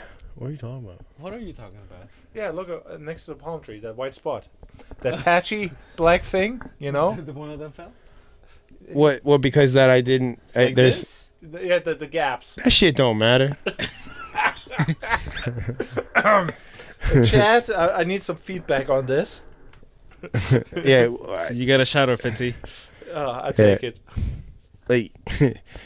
Fitzy, like this stuff? Like you're worried about this stuff? This is I look at this stuff the whole time. Just saying. I need some feedback on that. The gaps are cool or no? Nobody can see the gaps except for you, man. Oh, okay. I mean, there are gaps. That says a lot about you. That is an attention to detail thing.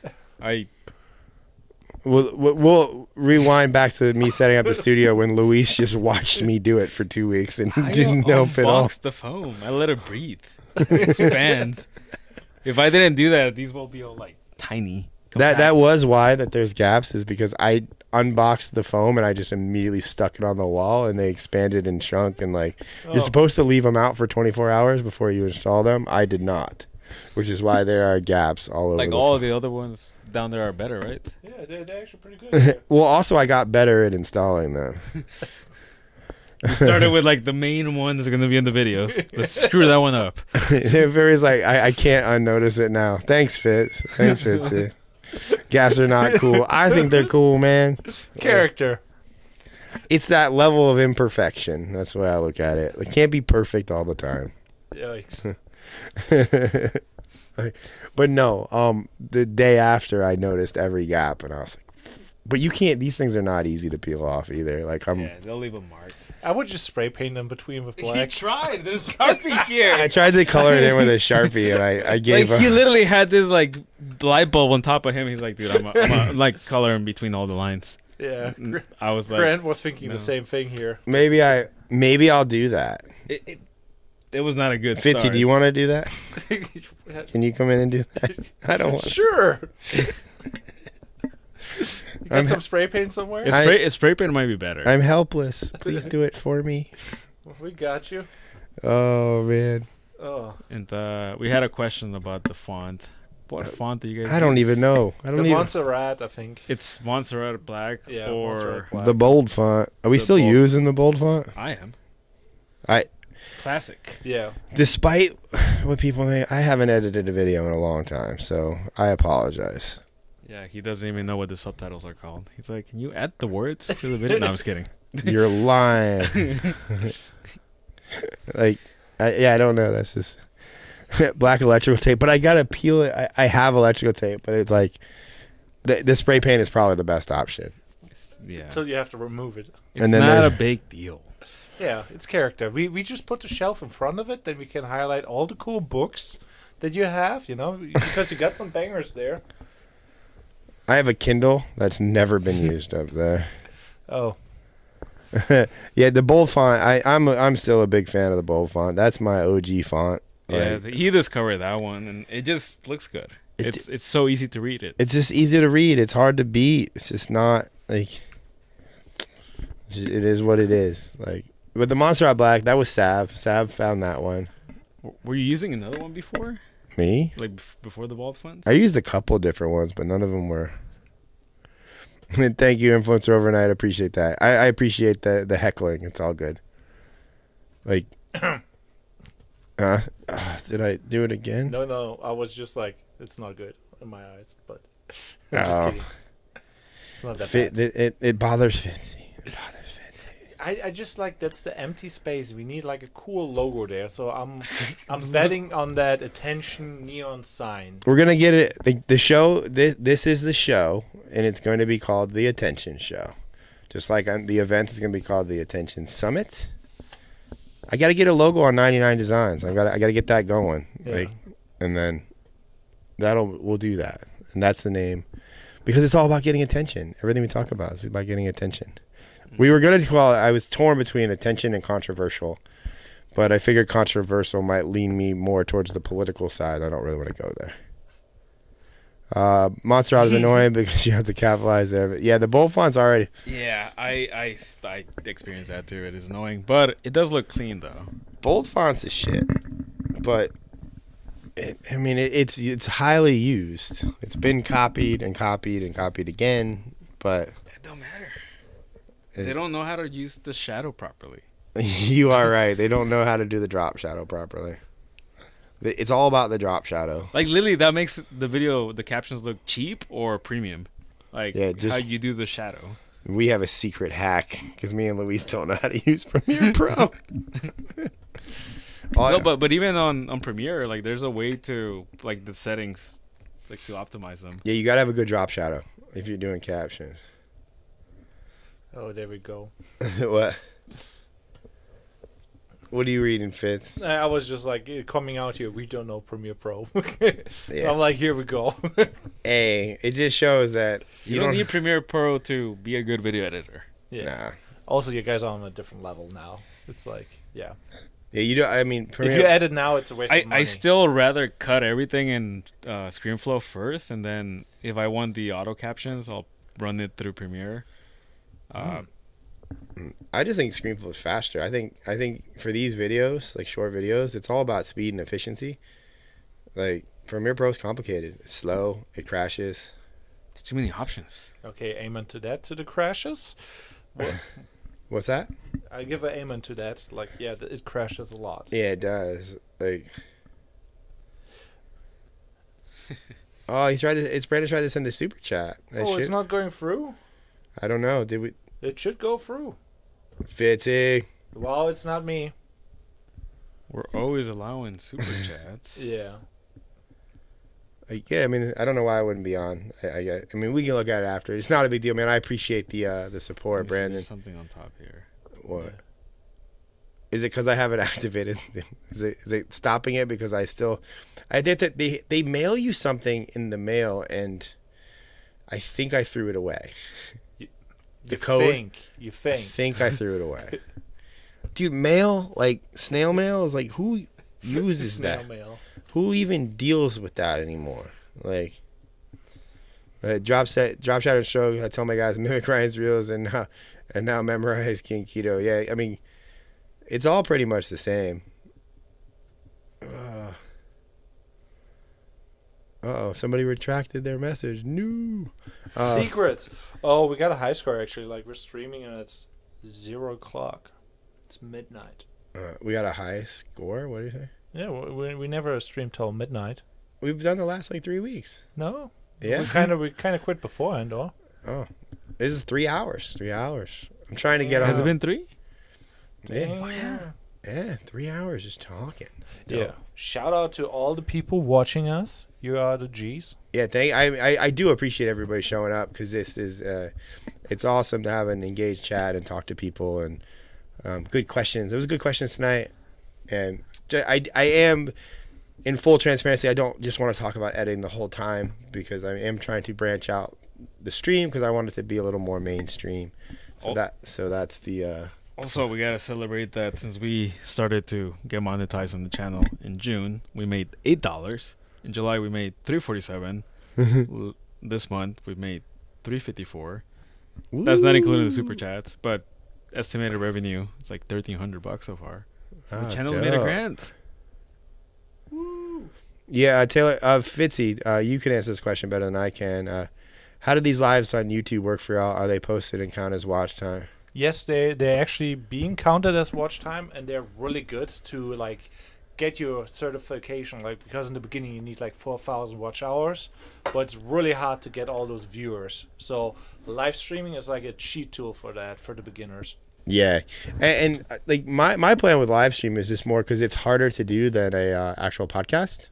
I like the interactivity of it, and it's what Brandon does, and I'm just copying Brandon because Brandon makes more money than I do. So when smart people do things, I tend to follow them.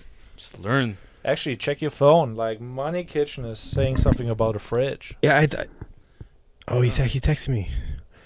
That thing is dope. Yes, dude. How big? It's the size matters apparently. Just put it in here no matter what. So yeah, yes. I think mean, it'll fit. It might be a little bigger than that, but that's perfect. Well, I'll make that fit. That's gonna fit somewhere. That might even go into the house. No. No, it has to be at the studio. Yeah. We all need to experience the Red Bull vibes. Sergey, if you come, I'm assuming you're gonna come to the event. I will make sure that all your drinks are taken care of on one of the outings. For that.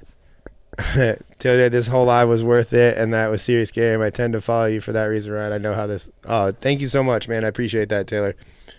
Like, the lives are good because it's diverse, and I like to. I'm kind of go all over the place, but I love it. But the lives, this is a long game for me, guys. Like me and Fitzy were having. Well, I mean, Ariana and Luis and Fitzy were having this conversation today because I couldn't even make it to my own meeting about my brand because we meet once a week to talk about what we're doing on the live stream, what we're selling, the events and things happening. I have been on so many calls and interviews and podcasts and coaching calls that I've missed the last 2 weeks of my own brand meeting. So question though, we kind of had the idea about like streaming a podcast of yours potentially. Oh yeah. How you feel about that? What do you and how would Chad feel about that too? Basically next week, since you won't be not next week. Next week I'm gonna be. So I would love feedback on this because you guys are the OGs. You're here. I mean, you've been here for 3 hours. A lot of you. So next week. It will be on Tuesday. It will be 2 hours from 7 to 9 with Brandon Carter on Brandon's channel. That will be my live because literally we're filming all day on Wednesday and we were flying Wednesday night to Austin, Texas. And we have to get there Wednesday night because we're filming in Austin, Texas all day on Thursday and all day on Friday. But the following week, I'm going to be flying to Germany. And I had to go out on Wednesday because Germany is a day ahead, basically. So there was no other way I could do it. So what was the plan for what did we want to try? Streaming the podcast. The Rich podcast. Yeah, so I have a lot of podcasts and seminars and all kinds of presentations that I've done that really have never seen the light of day. So I would we would be a simulated live, like we would come on, like it would be a live, and then like a podcast would play, and then I guess if Luis and Ariana wanted to answer questions or do stuff, they could if they wanted to. It's just streaming it because from what I hear, it was a really good podcast. I haven't watched it yet. The Rich one, Summers. Yeah, it was a good podcast. And you can make a video quickly, 1-2 minutes, saying like, "Hey, I'm out of town," blah blah blah. Like, but does it? I guess I'm asking the chat. Is it insulting to think that it's live but it's pre-recorded? Is that like? You would be upfront with it. It's like, hey, I filmed this podcast. I wanted to share it with you guys because I just want to make sure you watch it. Yeah. I don't know. It's just a thought. So I was like, well, exclusive content, on the Wednesdays, kind of sort of. Because there is merit in showing up every week, no matter what, but also bills need to be paid. It proves hard for me sometimes. I have bit off a lot more than I can possibly chew with this live every single week. And I'm like, I'll show up no matter what, and then the tech issues come into play. Well, then it wasn't like the third week. You're like, I don't want to do this. I'm out. That was an off day for me, Luis. That was a bad week. Like, I made him stay. But I mean, the Germany thing, like, there's literally no way that I could even, like, I couldn't even be on it. It makes no sense for you to even try because you're just focused on the event. Yeah, and I'm getting ready to speak to 3,000 people, so like it's like there's a process I have to go through for that. So it's and like, different time zones and yeah. But the other one was like last week when I had you and Ari on, I only had that day to be on the podcast, so I had to fly, and then I would have been doing it right in the middle of like a networking event, like, and it would have been very difficult for me to. And then plus I'd just be doing it from my phone, like super casual, which to me it's like, I don't know. It just when I have this, like I'd rather do it right. There's two people that say that would look dope. I guess we don't have to like simulate the live. We could just drop it at 9 p.m. on Wednesday night, like on the channel. That would be the same thing. No, we have to stream it. I think. I think like having like commentary, but that includes a person. I don't know if people are in, if that's a thing. But yeah, I like you guys adding the content, but you weren't there, so you wouldn't be the best context on that podcast. I'm just gonna roast you then. Cap. Yeah, influencer, why don't you just make the live not set in stone in the date and just email us on the day you go live? Well, that's what I like. Yeah. But there is valid, like, so I'm taking advice from Fitzy because he's done this before. Habits. And he's like, you have to create the habit of showing up every week, so that's predictable for you guys, at least. So, so like, let's say that you don't get the email and you're like, well, I don't know if Ryan's going to be live this week or not. Fucking, I'm not going. And then I happen to be live. Yes, we'll always promote it on my Instagram and email just because that's what we, those like marketing. But yeah, that's like, it just is difficult because it's like behind the scenes, my life is pretty chaotic. I mean, I would like to just stream raw, like real lifetime what's happening because I personally like that normal. Like what, during the day? The whole thing. Like, yeah, with a camera. I would love to do that. Like if we're like at an what? event. Following you with a camera that has a live stream adapter and just Ryan reacting to like, oh, this is burning, this is going wrong, let's fix everything. Yeah, like I mean, one of these days we'll do that. Do a 24-hour live or a 12-hour live stream. You would not survive 24 hours. How are you gonna go to the bathroom? Fitzy will follow me. Yeah. Taking a peek over with the camera. I respond to a lot of clients while on the toilet. Everybody does. Yeah. I write some good texts in there, like some well thought out like texts. Big business. Like, there's been some money made on the toilet. Oh, definitely. Is that gonna be your next product, Toilet Millionaire? Toilet money? Like, what is it? Toilet? I don't know. We got to come up with some alliteration. It's like something about paper. Closing 2 clients in one sitting. That's good. But I mean, yeah, we're trying to. I just like now that I've done the lives properly, like we have the setup here. It's hard for me to go away from that if I have to like do it somewhere else with bad internet. And the bad internet is like it frustrates the hell out of me. Huge, the like bad factor at hotels, especially. I can deal with that, but but also so here's another thing. Bringing Fitzy means I have to pay a whole nother person to travel with me to do the live. Yeah. Like, and then Fitzy's got to bring all his gear. Like, that's so it. One backpack. Well, I get it. I know you're very minimal, Fitzy. He's like, I'll wear the same clothes for a week. I don't care. But that's another these things like to do it. It's like I have to like invest in that. Like, which is I'm not opposed. I mean, it's a lot. Like, and plus like. Like this week, Wednesday night. So if I were to do the live and I would have Fitzy come with me, like he would be live streaming like me finishing filming with Brandon Carter and then going to the airport.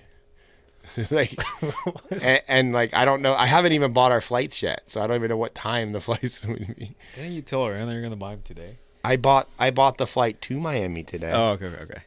Like, but we're only there for like 18 hours. It's like, and then we're into Texas, and then like I don't know. It's just I want to have the predictability of the live. Like Chris Mo says, put him in the luggage. It's like as long as he doesn't make any noise. Who's in there? I was like, it's Fitzy. Hey. Well, dope. Does anybody have any other like last minute questions? I'll fire those out. If not, we'll wrap up tonight. I hope this was valuable for everybody. This is a long one.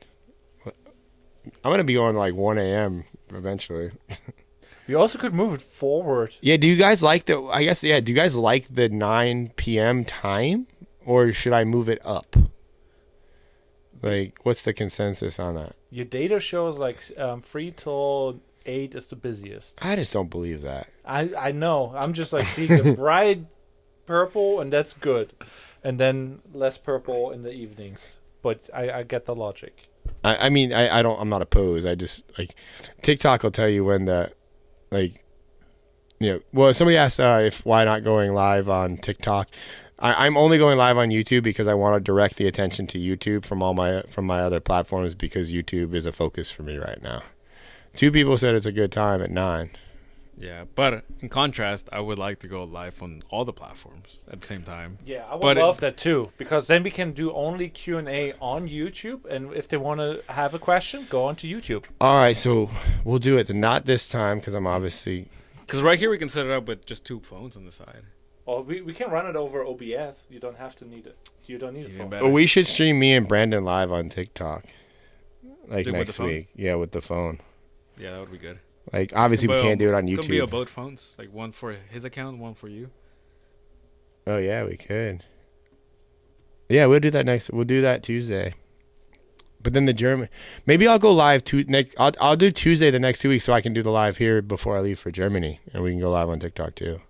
Yeah, I want to try the TikTok live because we haven't given it an honest shot. We did it once or twice, and we made like $5. Somebody, it's good. Give you Red Bull money. I know. I was like, I could use another Red Bull right now. I'm fading. Yeah, I think we should. But well, no, I'm gonna go ahead and wrap it up, guys. I appreciate everybody showing up. Again, if anybody's interested in coming to the live event, there'll be more information about it. But right now, shoot me a DM that says Attention Summit on my Instagram, and we'll give you a little bit more information. But as it comes out, there's no website yet. There's nothing, like, it's literally, I'm just like casually announcing this today. So I will see everybody again next Tuesday. It's going to be on Brandon's channel. Brandon Carter, King Keto. Is it Brandon Carter Motivation is his channel? No, it's just Brandon Carter. Yeah. Just Google him on YouTube. YouTube him. Yeah, but his actual channel is called High Life Workout. That's right. But it's Brandon Carter. You can't miss him. He's got over 1 million subs. We're going to be live from 7 to 9 next Tuesday in Miami. So show up and support if you want. If not, we'll probably play the replay. There'll be a lot of clips that come from it. So it's going to be great. Appreciate you, Grant. Appreciate you, Taylor. Sway. Thank you, Chris. Thank you, Influence Overnight. Thank you. And I'll see everybody next week.